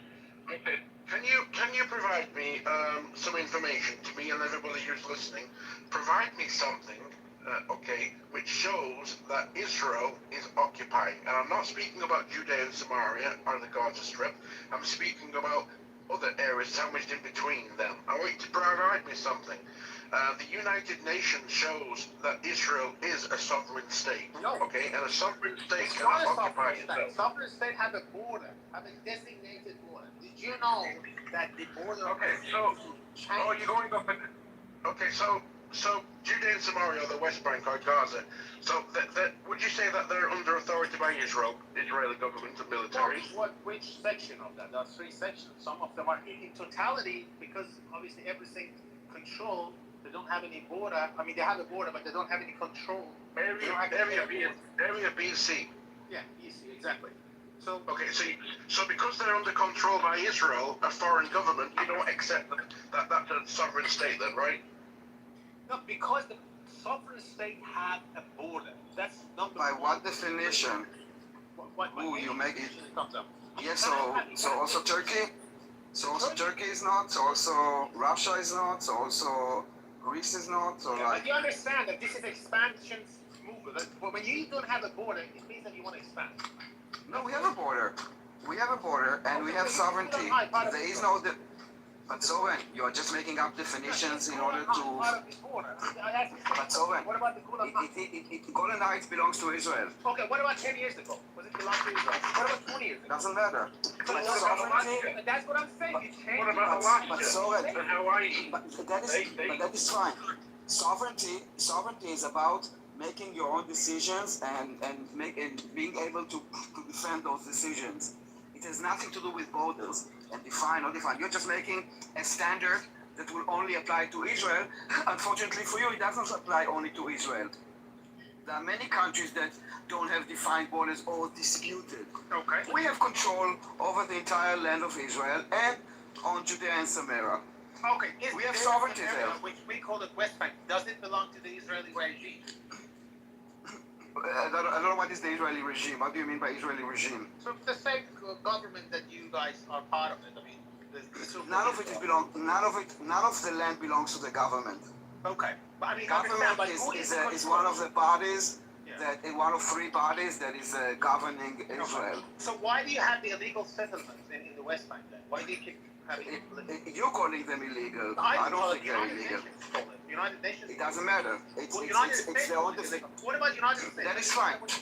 What about United States? United States. I tell you what. Hold on. I will ask you what makes them illegal. The position of United States is clear for me. Yeah, but again, you're missing the point of sovereignty. Sovereignty means that we decide for ourselves. It's illegal. It's the United States. I understand. My question was what law are they violating? What law? No, just the position of the United States is law for me. So your opinion. Okay, so I have a different opinion. Okay, so that's the opinion of the United States and European. And I don't know what you talk about United States. Hold on, what do you mean United States? Who in the United States? United States are like 300 and something million people. Under Trump, I can give you an example that on Trump says it's illegal settlements. Trump calls which one? No, listen. I tell you what the difference. Okay, there are settlements that are illegal. It doesn't mean that all settlements are illegal. Do you understand? Yes. Now, when we hold on, let me help you. I'm not talking about output, by the way. I'm not talking about output. I'm talking about Smotrich literally spending millions of shekels to go ahead with that illegal settlement. I'm not talking about a couple of Jews that hold on. So 1 second. So you keep on saying illegal. And I'm trying to tell you that also this word illegal has different contexts. When we say illegal, it means that you didn't get authority, what you call an outpost, meaning that you went and you just built something, and that would be true even if it's in the middle of Israel. If you just build something with no permits, it's illegal. Do you mean without a permit? No.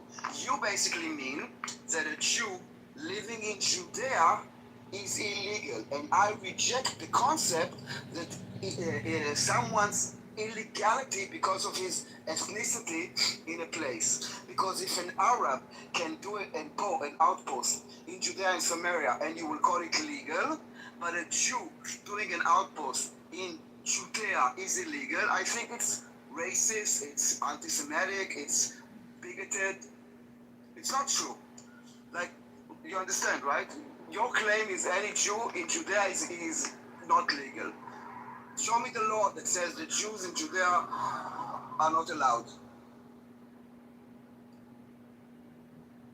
Thank you.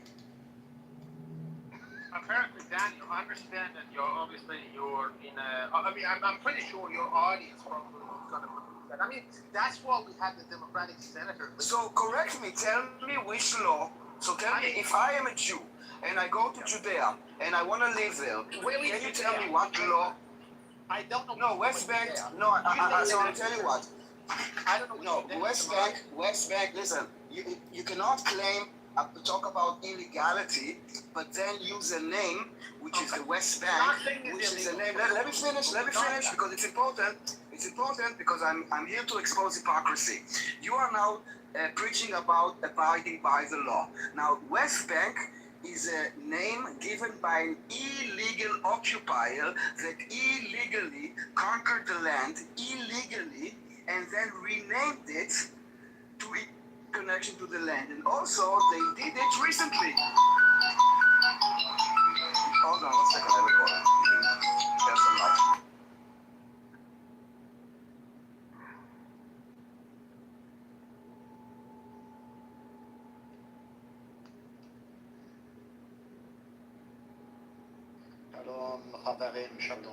So for those people in the audience that are interested about this topic, I put a link in the chat about the Zionist regime finance Mr. Smotrich. Hello, Daniel. Hello, A.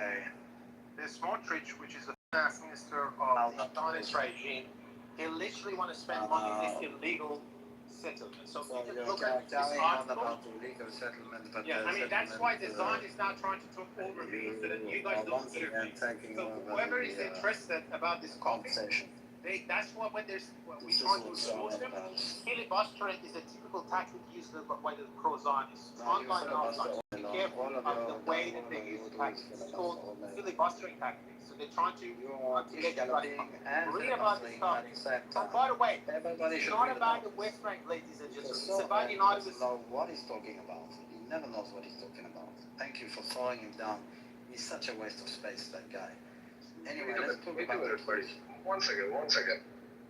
Yeah. See, everybody should get a chance to speak. And I'm sorry, Solo, you're not giving the other person a chance to speak. You're just, talking all over other people.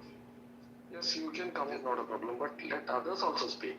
See, the others, I was speaking, and then this animal next to me was like talking over me, and he was just talking shit. He was just saying hello this, hello that, because he didn't want me to talk. You're calling he me was an talking animal? by the finance minister of Israel, who's actually going ahead with illegal settlement. you shouldn't cross a certain line. See, okay, not animal. Take respect.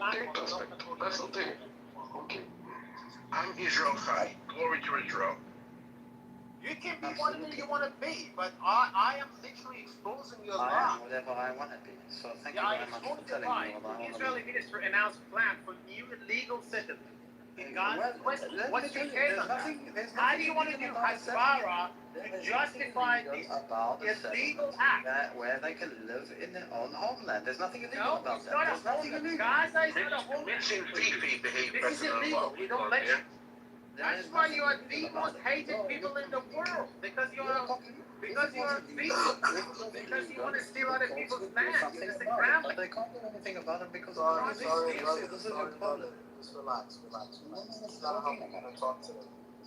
This is not how we're gonna talk to our fellow brothers and the Abrahamic religion, right? They're atheists. Like the guy next to me, Daniel. He's a homosexual atheist. Why is this guy screaming? They're not your brother. They're atheists. What is he screaming They're about? atheists. They don't believe in God. Not atheists. So what? You were supporting atheists for a few minutes and you were saying that atheists and everybody should be able to live together. Now you are like cursing the atheists. To get back to the point, and the point is that the Palestinians have poor leadership. This is the issue. Hamas needs Very to be bad gone. leadership. Terrible Okay, leadership. they need the Hamas needs to be gone, or they need to be They're going. I mean, I for one say that we need a better, icon, someone like I keep on saying it, like I believe like one of these beautiful Muslim sheikhs, scholars. I think he's a scholar actually. Mufti Mink. I wish Mufti Mink. I always say Mufti Mink should be like. He sounds Jewish. Mufti Mink. He sounds Jewish. No, he's Egyptian and he lives in Zimbabwe. And oh my God. Yeah, he's a beautiful person. He's very like his heart is white as sky. Like I love the guy. But the thing is that they will never accept him because he's not what they believe. So hold on. So you said a Mufti Sheikh whose name is Mink, who lives in Zimbabwe, who's got a very white heart. My God, he sounds like a Moshiach. He sounds like Messiah. This one. Yeah, but I mean, believe it. I mean, they would never. The problem is they would never choose him. They would never choose him because their way of thinking is obviously corrupted, and that's not Islam. And so that that's not Islam. You know that if our Prophet was alive today, he would curse them and say, "What?" Do you understand that this animal that's talking to you, he actually cursed Prophet Muhammad? The guy was talking. You understand? I never did. People you're talking here. Maybe you don't. I cursed Prophet Muhammad. They cursed your Prophet. What are you talking? I've never cursed Prophet Muhammad in my many entire life. Alright, calm down. I will curse them. Fuck Prophet Muhammad, he's a fucking filthy pedophile who married the fucking 6-year-old, had sex with her at 9, and he fucking said women are a bad omen, women are like dogs. If you want, I can get the hadiths. I have them saved on my phone. It are Sunni hadiths. These are not Shia hadiths. So fuck your filthy ass Prophet Muhammad and fuck your filthy ass religion. Whatever sect it came out from, whatever sects come out from us from it, they're all fucking saved. They're all fucking disgusting sects. Islam is a disgusting religion and fucking prophet. Fuck that prophet.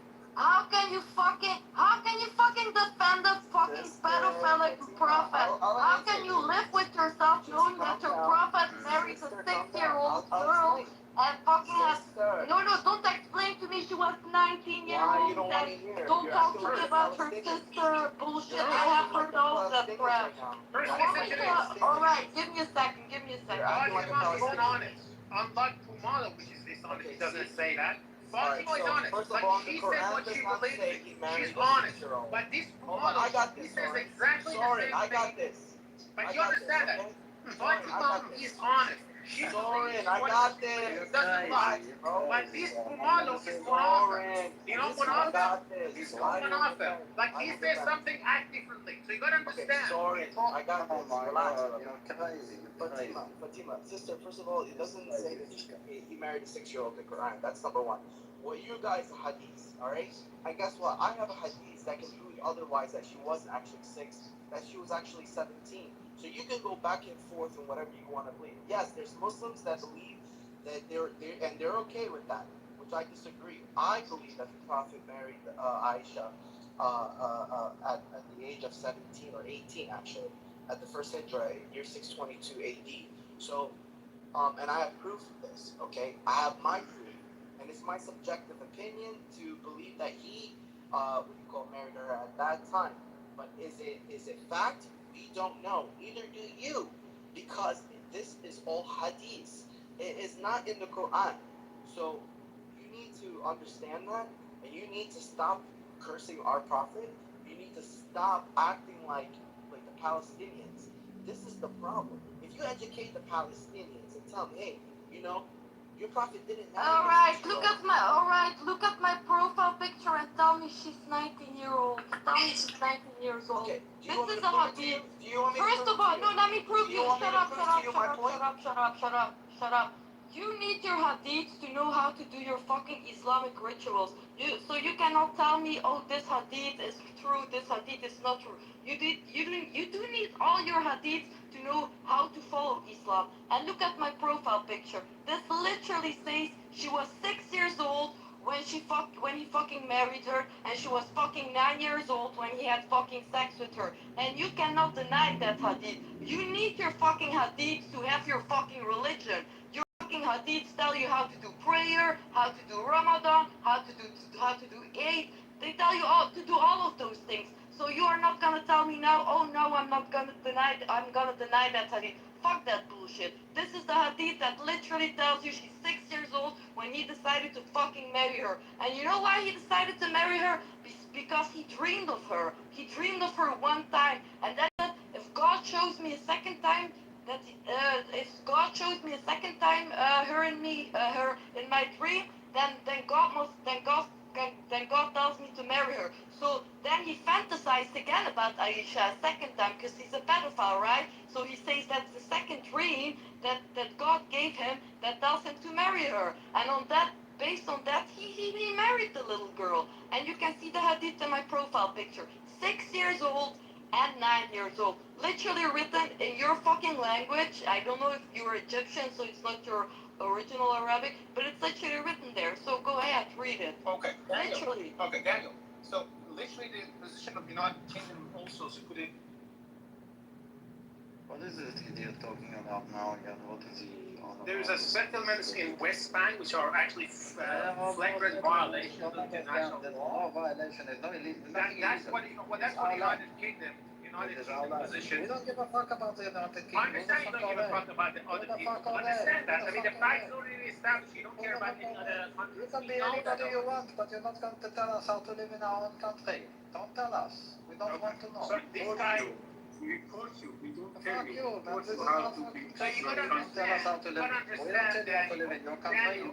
Daniel, you gotta understand that you got a lot of Hasbara. I mean, you gotta understand your Hasbara is not working anymore. The Hasbara, which is a talking point of the Zionist regime, it's not working. We are here on a daily basis to expose I understand. We are here to expose your lie on a daily basis. By the way, unlike you guys, we get paid. We're doing it voluntarily. No one pays us, but they pay you. How much are we getting paid? How much are you paid? No one pays us, but they pay you to do fucking. How much? Well, I don't know how much in shekel you tell us. How much? How much 5,000, 7,000? I don't know. I don't think you're worth 5,000. You're worth less than that. Oh my God. What do you think we get paid? How much you think all of us get paid? Tell me. So this is what it is, guys. This is the You see, at the end of the day, mouthpiece what of someone is trying to tell you, fascist apartheid regime of Israel. This brutal colonial project Let me tell you, there's nothing of the Middle East caused only pain and suffering for the people, and we want that to end. Exactly like South Africa apartheid system does not mean that we are against the Jews. Does not mean we are against the Muslim. We just don't want that apartheid system in our beloved Middle East. That's all we want. We don't want to have two laws. We don't want to have an apartheid system in South Africa, and we don't want to have the same law applies in Middle East. We believe we are better than that. We don't want that. We don't want Islamic. We don't want Jewish. We don't want Christian. We want to have a democratic Middle East, run by elections by all across the world. That's what we're not interested in the top. we want democracy. We don't want apartheid. Yes, we want democracy, not apartheid. That's what we want. We don't want an ethno supremacy. We don't want you to be treated just because you're related to a certain cult. We don't like that. The only democracy in the Middle East. No, that's a mockery of democracy. That's what's happening so-called. That's not democracy. That's a mockery of democracy. You don't have a democracy. That's an honor among the thieves. That's what it is. Not a I would like to Fatima and tell her how I came to the conclusion. There is nothing to talk about. I literally showed you the hadith, so shut the fuck up and that's it. What do you want to talk about? I fucking showed you the hadith. I know, sister, you have that hadith, but I also have another. Alright, I have it, so what? Okay, but you gonna pick and choose? You gonna pick and choose from your fucking hadith? That's not how it works, buddy. Sister, I'm having a conversation with you. I don't know why you're excited. You know why I'm mad? I never Listen to me. disrespected You know why you. this? No, wait. I'm gonna let you talk. Let me finish first, and then I'll let you speak. Sure. You know why this gets me mad? Because this hadith makes fucking children in pain. It makes fucking children suffer. This fucking hadith makes fucking children suffer. Little girls are getting married at underage. I agree with you. Underage. And you think that's okay? And No, you it's think not. you think an other hadith is gonna save that hadith? I mean, no. Yes, no. So you agree? Listen, your sister, fucking religion is I a agree. fucked up religion. I agree to. End of story. No, it's not end of story, sister. It is end of story. No, sister, you have to understand. There's some hadiths that are not. They're not true, and they're not. So they put everything in there, like whatever. Honestly, for me, okay, I believe the people who wrote the hadiths were fucking idiots. Okay, so some of them are true, some of them are not. So for instance, the way I subjectively picked, my hadith is it's morally inclined with my nature, my fitra. Okay, I don't know if you understand my Arabic when I say fitra, right? So the thing is this. My proof is this. Asma, which is the sister of Aisha. Oh my god, I knew you were gonna talk about her sister. Please stop. I know what you're gonna say. I've heard this 1,000 times, so please Okay, don't. so but sister, maybe other people. No, it but doesn't sister, make sense. but It sister, doesn't make hold on. sense. Her sister was this age when she married him, so she was that age when Sister, why she you was won't that you let me age. talk? I know about this, but I know, but maybe other told you people in that this you room were gonna don't say know. this. Maybe okay. No, I just told you that you were gonna talk about her sister, right? And now you're gonna do it. So I don't want to listen to it. Really Sister, boring but there's other about people. the age of somebody, the sister, and this one, and that one. Who cares? They're not here anymore to talk about the age of what they were when they got married. So who gives a fuck? Let's move on. Okay? Let's move on. This was a past time. Who cares anymore? Just move on. Let's But talk about what we want to talk listen, about. I understand where you're coming from, and I was upset with that. I almost left Islam because of that. And I came into terms with the fact that I know now that she wasn't. Okay? And that's why Well, a lot that's of good. Muslims You don't can understand. believe whatever you want to believe. Who cares? It was how many years ago? Who gives a fuck? Okay. Well, anyway, so back to the point. As long as we get the right leadership for Palestinian people and re-educate them to put them back into society because they don't live in fucking society, right? Their minds are not right now are at war, same as you guys. So it needs someone has to like literally jump in and say, hey, this is not working out. Yeah, when we get rid of Hamas, then we can get new leadership. Finished. End of story. Well, Khalas. yeah, That's how I it's wish, going to work. but it's not happening that way. Of course it's happening day by day, every day it's happening. Don't worry. It's happening day by day, moment by moment. It's happening. Yeah, okay, it's happening, but at what cost? What do you mean at what cost? We're getting rid of every single one of them, one by one. That's the way it should go. As long as it... Alright, do you know that they most of, and you know this, a lot of these Hamas recruitments, whatever they're coming in, they're all coming in by force. Some of them are being dragged into this. One by one. We will get them one by one. So there's like any, we did with the Nazis, one by one. So you honestly believe that some of these people are so you don't believe that none of them are innocent? No, none of them are innocent. None of the Hamasniks. So you don't believe that Hamas is forcing their citizens to join? They want to force their citizens to join. That's up to them. That's the leadership. We're gonna get the leadership. Don't worry about it. Wow. We're gonna get it. Yeah. Wow. Exactly. Yeah. Wow. You see what they did to us on the 7th of October? That was wow too. Yes, and I condemned it. Yeah. As a Muslim, I condemned it, and I condemned it 50 million times. Let me tell you something. We condemn things by action. We don't condemn things by saying we condemn them. Fuck that. Oh, We will do what well, we need to do to make sure that it does the not ever only happen ones again. that are how you say pro Hamas are the Iranians and the Libyans. That was Good. We will get them too. Don't worry. We will get them too. Anybody who wants to hit us and try and kill us, goodbye. We're not interested. We don't want to know. Finished. Halas. That's the way it's gonna work. But that mindset is not gonna help. We don't give a fuck. We've had enough giving a fuck. You're a human being. You are a human being. You have a heart. Thank you very much. I know what I am. Thank you very much. But my people and me, we come first. If somebody wants to take me away from this earth, good luck to them. Good luck. So you don't care about babies? I would like to talk. One second, buddy. One second, I would like to talk to Truth. See, this is not nothing about babies. Truth, you should understand something. That we can't save these people. These people have already decided that they will sacrifice themselves and they will sacrifice their children. It is written in your own Quran that you should sacrifice your fight in the way of Allah, sacrifice your wealth and your lives for Allah. What can we do about it? It is your decision. It is your... See, this is not a Palestinian problem. This is an Islam problem. Because Islam hates all others. And it is clearly written in chapter 9, verse 29. And every day you curse the Jews and Christians. You recite Al-Fatiha, isn't it? In the last line, you know that you curse the Jews and Christians. Chapter 98, verse 6. The disbelievers are the worst of all creatures. What kind of God would say that his creation is the worst of all creatures? So this is not limited to... One second, buddy, one second. This is not limited, this conflict is not limited to just Palestine and Israel. I am seeing this all over the world, from America, trying to take over America, to Europe, to Asia, to even Japan. They're having a conflict over there in Japan. They're burning down, the Shinto temples and the Buddhist temples. They are constructing illegal mosques. They are praying on the road. They are barging into restaurant and praying there. So, and it's a very the Muslims are condemned to defend the problems in Islam. It's so unfortunate to see that. So unfortunate.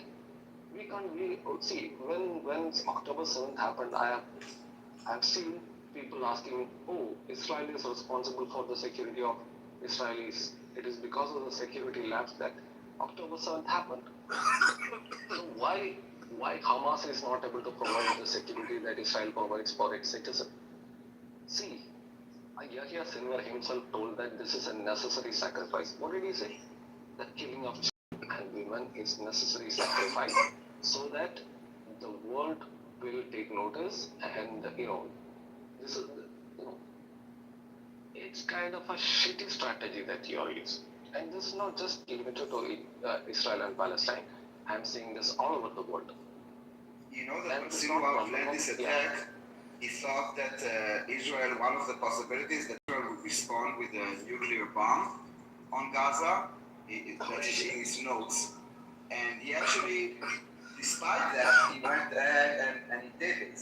Now the Palestinians, as an identity, the sole purpose of this identity of Palestinians is to fight the Jews. The Palestinians are a weapon. It's not an ethnic group, it's not a racial group, it's not a religious group. They are used as a weapon against Israel. This is why their misery is the weapon against Israel. No one in the Islamic world has any interest to help them. On the other, like completely the opposite. The more they suffer, the better for the Islam world against Israel. I mean, this is the sad thing about it. Now, Truth, can you tell me where is the humanity if there is not one Islamic land that wants to help the Palestinians? Tell me, where's humanity? Come. I want to know because I'm looking for it all. For 3 years I've been looking for humanity and it's freaking nowhere. It's on flotillas? I said this before, and I think you weren't here when I spoke about the Palestinians, because you just came in the room.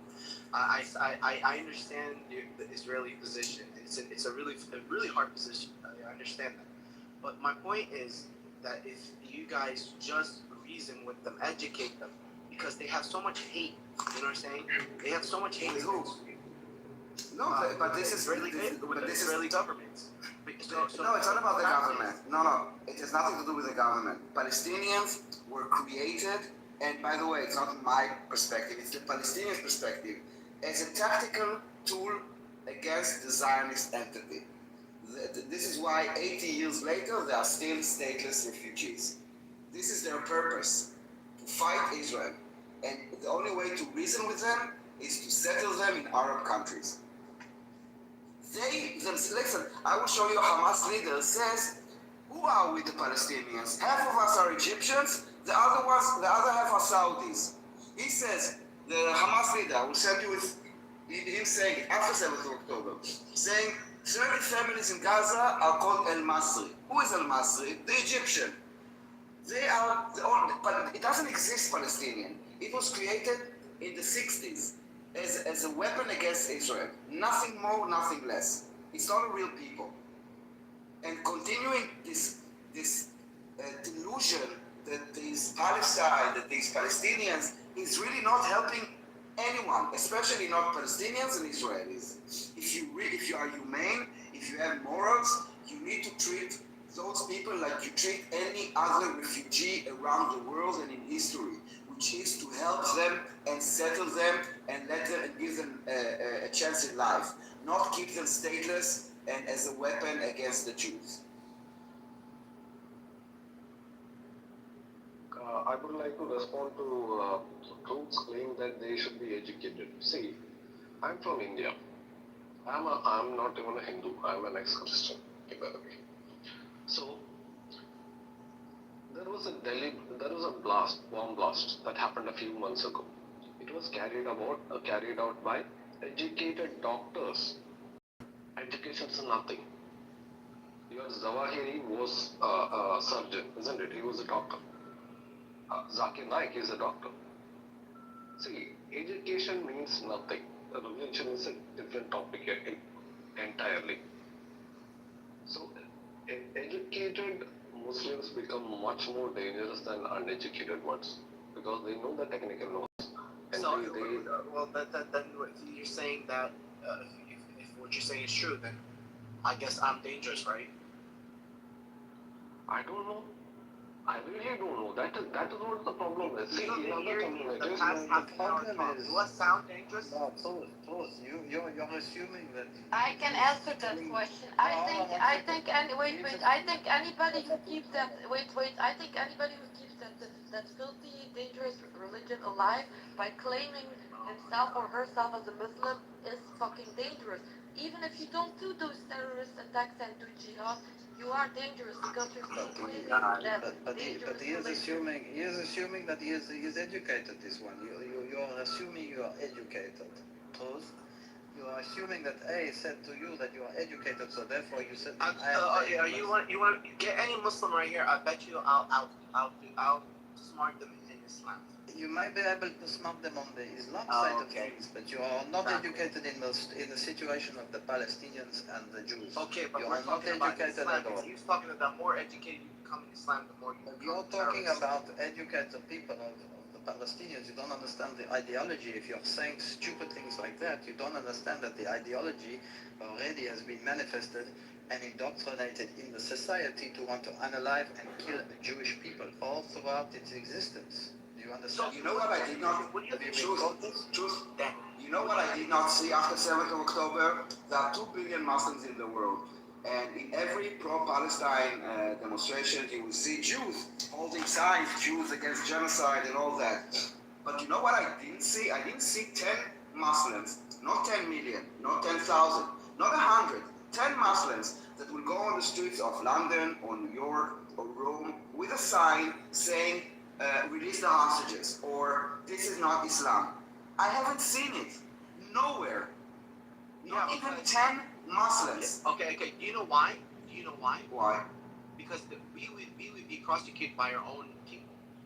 In Rome, in London, in New York, I specifically said Western countries. So you're scared of your own people. Is this how it is? No, hold on. No, hold on. I'm talking about London, New York, Rome, Paris.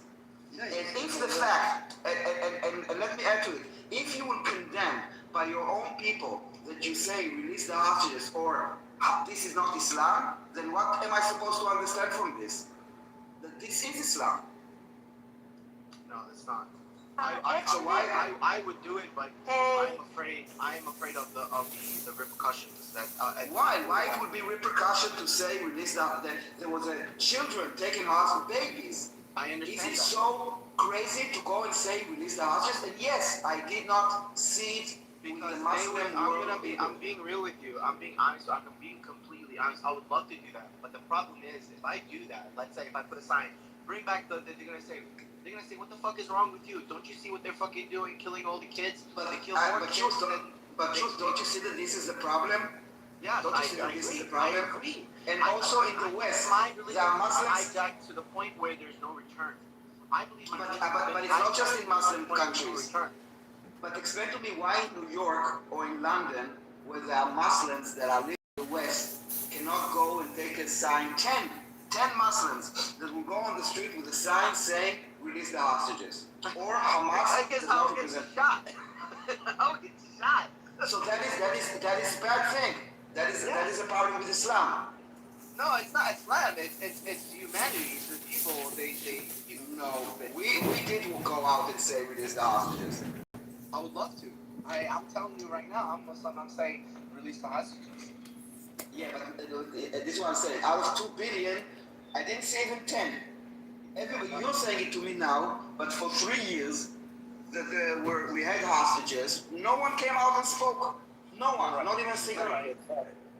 You're right. And trust me, I was disturbed and I was disgusted how the Palestinian people were smiling and laughing when the coffins were returned. Forget about the Palestinians. I mean, again, I'm talking about the Muslims in the West, in London, in Paris, in New York, in Rome. I know. But you have to understand, see, you're not putting yourself in my position or in their position. No, so tell me, how come out of 60? Why, one last sentence. Why there are 16 million Jews, but I do see many Jews speaking out against Israel, going out to pro-Palestinian demonstrations. I don't see the other way around. Yulia. Hey, but look, in one case he is right. If some of people inside of the Euro will go out with, talking points against Hamas or pro-Israel, they will be shot, and we know it. We saw it, what Hamas did in Gaza with someone who opposed Hamas, and also in Europe, they're not safe from it. So I can understand that maybe some of them are just afraid to talk because it really can be dangerous. Yes, I will not argue with it. Education, you need to understand. You see, truth, this is the most important thing, because if you don't understand this, you're not understanding exactly what the problem is. The most important thing is you're trying to educate a nation that can't be educated into thinking about peace. All it wants to do is kill Jews. You understand that truth? And that goes, and now you're telling me that all the Arabs, all the Muslims are scared to talk against it, because if they talk against it, in their shoes they will be shot, they will be killed for doing that. Truth, is this the way you take your way forward? Is this the way you look at things? It's crazy. Crazy.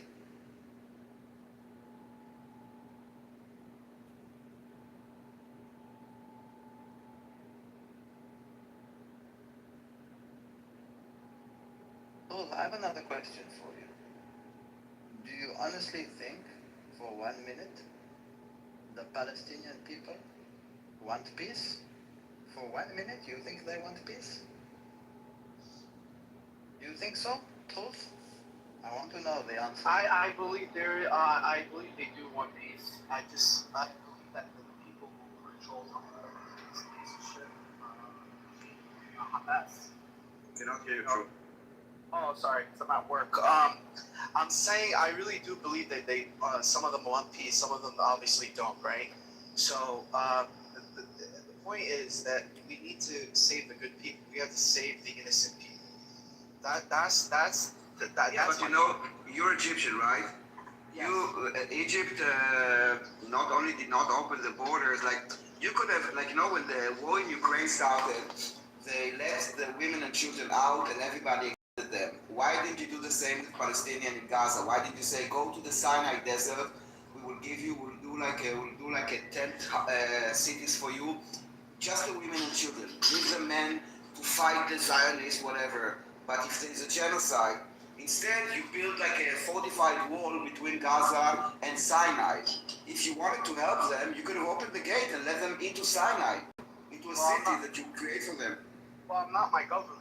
I know. You know, and the thing is, and I'm giving you my honest opinion. I wouldn't even want them there, honestly. Why? Because the fact is that they would have they'll infiltrate. They'll probably start firing from Egypt, and then you guys are gonna think it's Egypt. So we don't fire that. So we better deal with One second, look, but I think it's not the reason why your government didn't let them in. They just have very strong ideology, like Islamic Brotherhood, with which Egypt fighting for a long period. They just doesn't want to let in these ideologies, not because of they afraid of war with Israel. That's because they doesn't want that this ideology will destroy Egypt, and that's the real reason. Yes, we don't want them because their ideology is, Egypt arrested and actually put to death all the Muslim brotherhoods. So we don't want them. So the problem is not only that. But you want us to make friends with them. You want us to fix them. But you did. That's what you said. Why don't you go and educate them? But hold on. I wasn't finished what I'm saying, and then I'll get to your point. And the second thing is we're afraid that you guys want to expand to our borders as well. So we're not going to get that chance whatsoever. So why are you afraid of this? Well, we gave you back to Sinai. We could have spent the Sinai. Because we don't want war. No, but truth, where did this fear come from? Like Israel ever said anything about taking your land? So the thing is that we believe that you guys want the greater Israel. But you believe it, it's nonsense. This is exactly the type of rhetoric that is used to justify all kinds of crimes and awful behavior. Israel does not want Sinai, does not want Egypt. Greater Israel, I'm Israeli. And the first time that I encountered this greater Israel story is recently only. In Israel, in our discourse, it does not exist. You will not find it in songs, in movies, on the TV, in books, in newspapers. No one is advocating for it. Now we have elections, okay? Find me one party that is talking about the great. You will not find it. It does not exist. It's a hoax. It's a scam. It's bullshit. It's like me saying, oh my God, everybody wants to conquer Israel, so we have to kill everybody. It's justification. You didn't see it from Israelis, this story. You heard it from Arabs, from Muslims, not from Israelis. I guarantee you. Actually, I heard first time about it after 7 o'clock, October in Clubhouse. Yeah, me too. I heard it online. Yeah, social media, on Twitter and on Clubhouse. This is where I heard about this greater Israel story.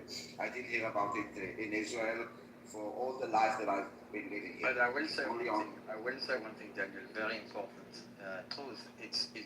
You must understand that Israel, since for the last 3 years, Israel has actually become greater again, because it's becoming a great country.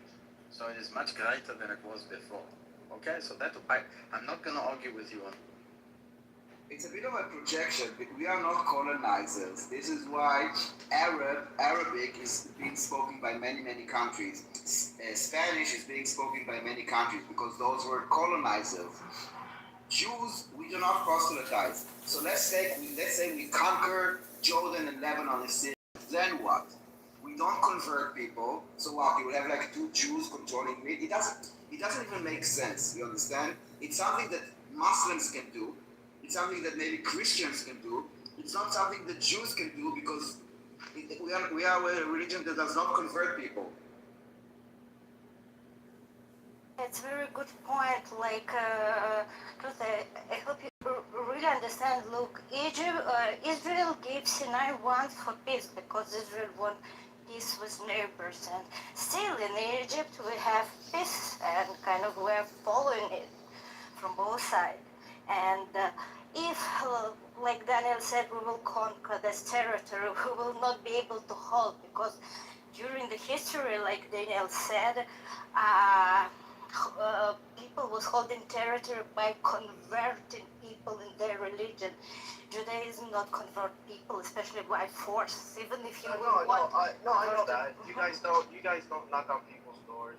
You guys don't set up a table to actually promote your religion. I know. I live in America.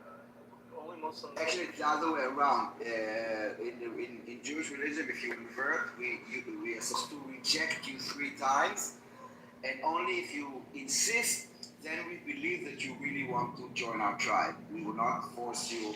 And also, if you do convert, it's not a process like in Islam that you say a sentence. You need to study for like more than a year, and it's a very stressful process.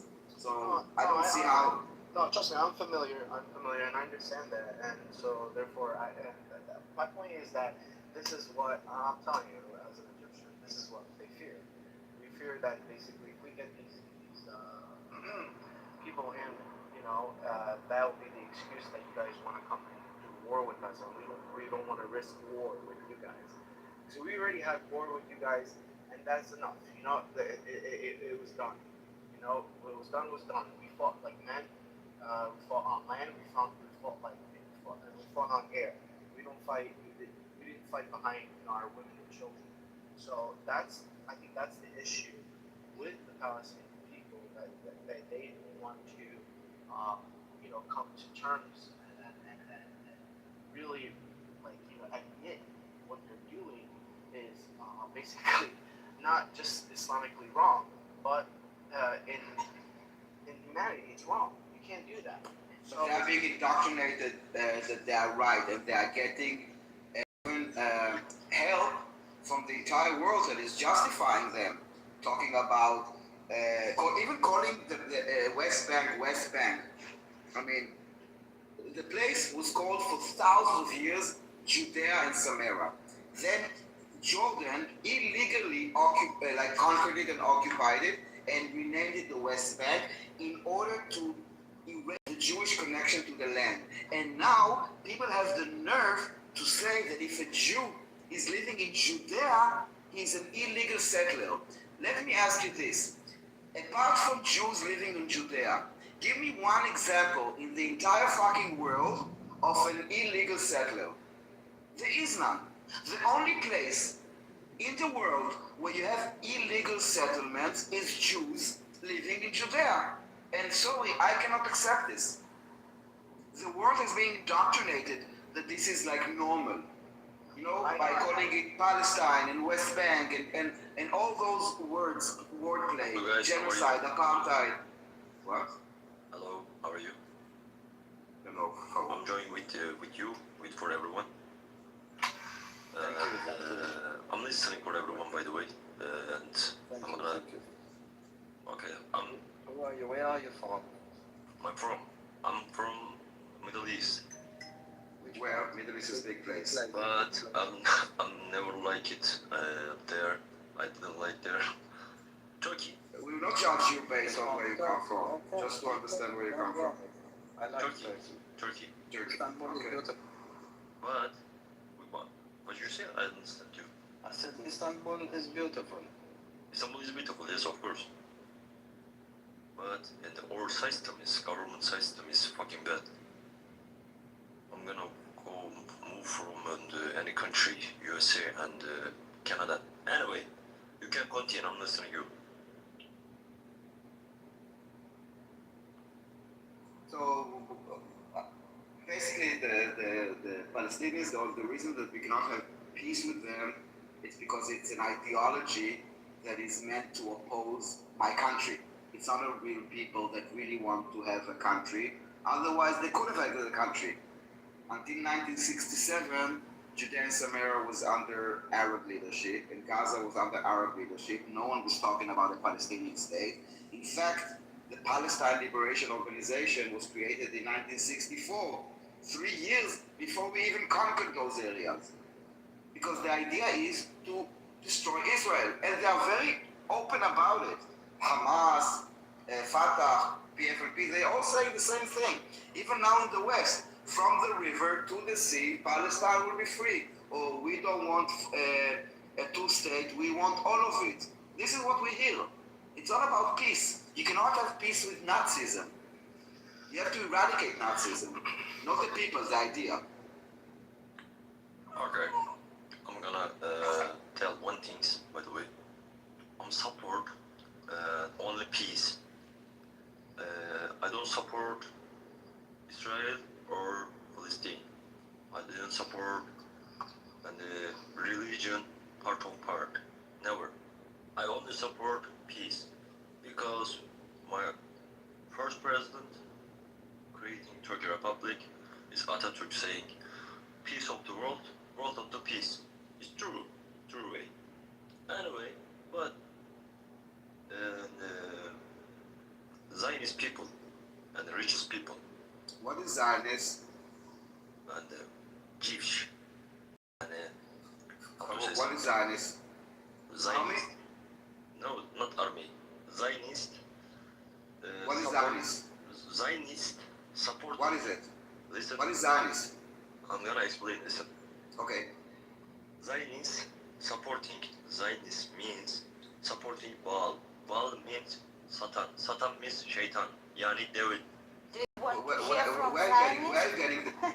are you getting this from, Farouk?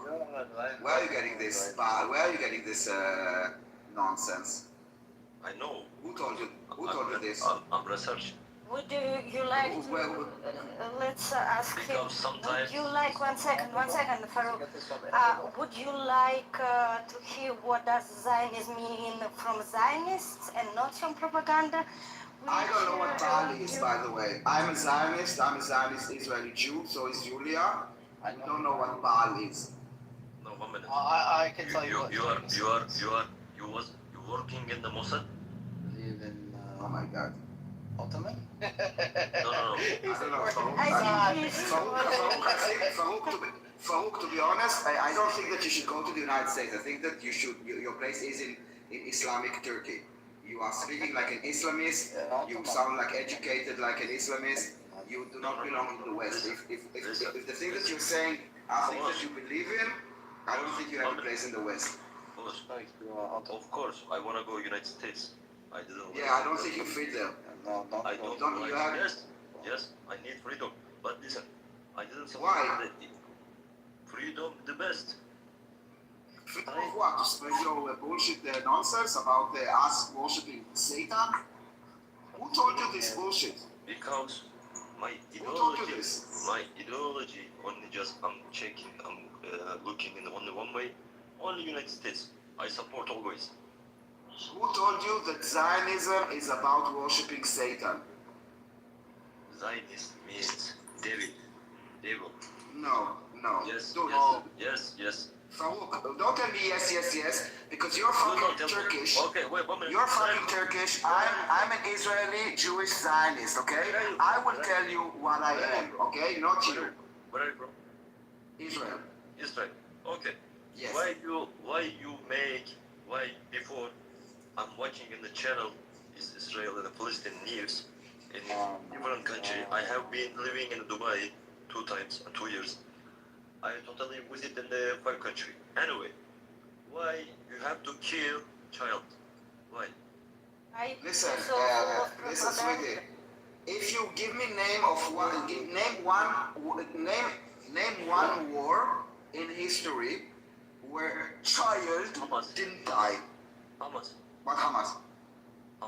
Hamas didn't kill children? Yes. You know these children by name. Okay, you're a fucking idiot. I'm sorry, Farouk. No. Okay. Farouk, stay in Turkey. 1 second, Daniel. Farouk, look, we can. Yeah, another Nazi. You can stay in Turkey. You always enemy. I'm never 1 second, Farouk. 1 second. Farouk, 1 second. You say this is Islam. This is Islam. This is 1 what we second, say. guys. Let me This is say. Islam, spreading hate, lies, and violence. I am not support Islam. Faraz, I didn't believe any religion. Only I have one question. Can I say for a second? No, you will listen to me. First of all, who are you to telling us what we have to do? First of all. Second of all, you are full of propaganda. We can name. Oh my God, you're Julia, we lost you. Julia, we don't hear you. Okay, Julia, can you hear me now? Can you hear me now? Okay. I don't So we can. I don't want to listen to you. I don't care if you want to listen or not, but I'm saying. So I'm talking Daniel. I'm talking Daniel. Okay. Okay. We can name you the kids which was killed by Hamas on 7th of October. We can name it. We know their names. We know their family. We know how do they look like. Can you name even one Palestinian kid, even one, who was? Give me one more chance. Who was? Give me your internet. Who was? I'm still we are talking. losing Have you. respect to me. No, Julia, we are losing you. Give me Your one. internet is not stable. Give me Can you one hear me second. now? Give me Your 1 internet is not second. stable. Okay. Give me 1 second. I'm gonna explain. Can you for hear me now, everything. Daniel? 1 second. No. Can you hear me now? Okay, I will send on Yes, place I hear you. you will be able to hear me. Okay, so we can name kids in Israel side by names. We know how they look like. We know Hamas. their families. We know. Hamas. Can you just for the second? Okay, we know their names. We know their territories. We know their family. But you can't name But you can't name even one kid. But okay, he left. Okay, I will. Okay, thank you. Thank you. But you can't name even one kid. Even one kid, you don't know name of even one kid who was. Nedele, please, why are you doing it? Nedele, please. You know that I hate when you're doing it. Can I finish, please? Okay, thank you. So, and you can't name even one kid who intentionally was killed by Israel, because Israel don't kill kids intentionally. And it's just war casualties, but because war is unfortunately a bad thing. But we know the names of kids, babies, not kids, babies, who was intentionally killed. So don't tell us, don't teach us, just look on yourself. You can take him up. And you know, he said that he already did research, which is kind of amazing to me, that someone that did research tells me that Hamas didn't kill children. Oh, okay. He killed 40 of them. 1 minute. And that, yeah, go ahead, Boss, I am not supporting Muslim. In the name of Ahura Mazda, Hashem, and Jesus Christ. Listen to me.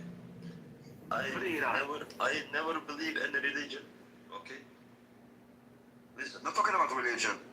I forget We're religion. talking about facts. We're talking about facts. You said Hamas did not kill children. He killed 40 of them, including some that he took hostage. Israel.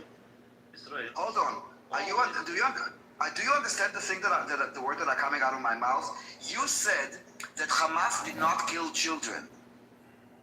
Daniel, No, it's, not Hamas. listen, Israel. I'll tell you something. Israel Daniel, people like him who say such things are either extremely stupid or they get paid. Israel killed They children. get paid.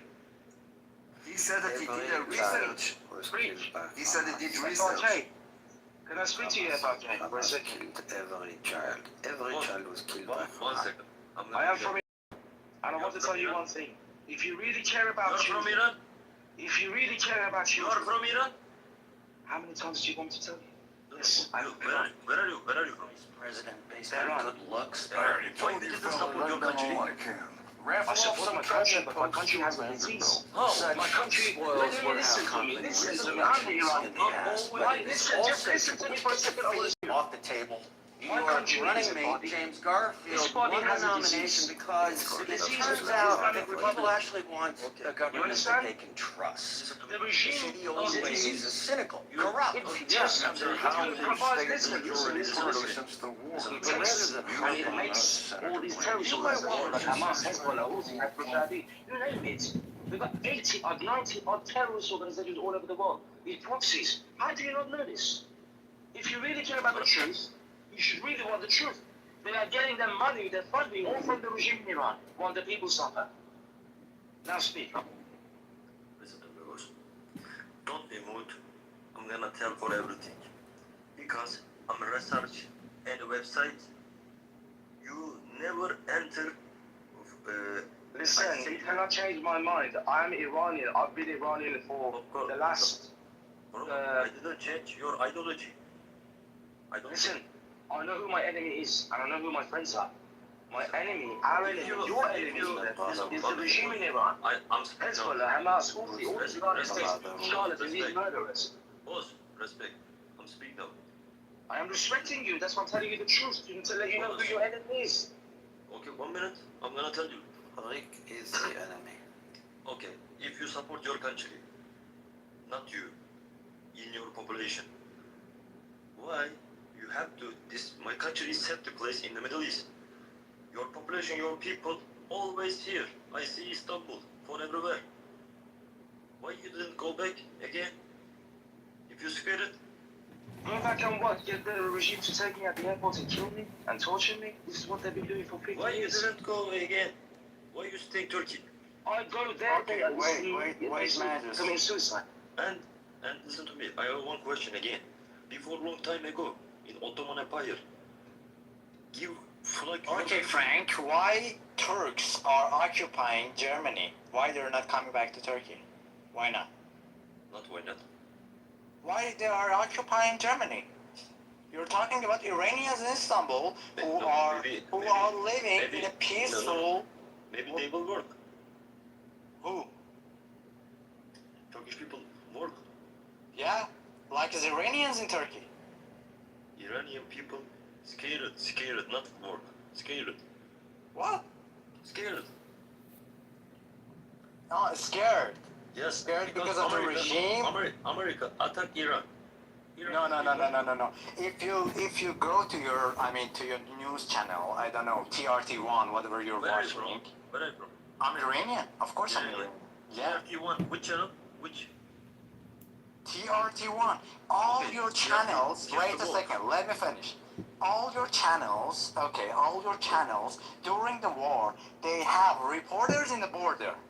In the border between Iran and Turkey, and they had nothing. They were looking for people who are coming from Iran to Turkey, but they didn't have anything because there wasn't like Syrian people who were under attack. They go to another country. Iranian people, they stayed in their homeland, and they are staying and they are resisting against their government. You cannot say they are here because of your, because Istanbul is safe, or they are scared about their government, because Istanbul is if you don't know, the nickname of Istanbul is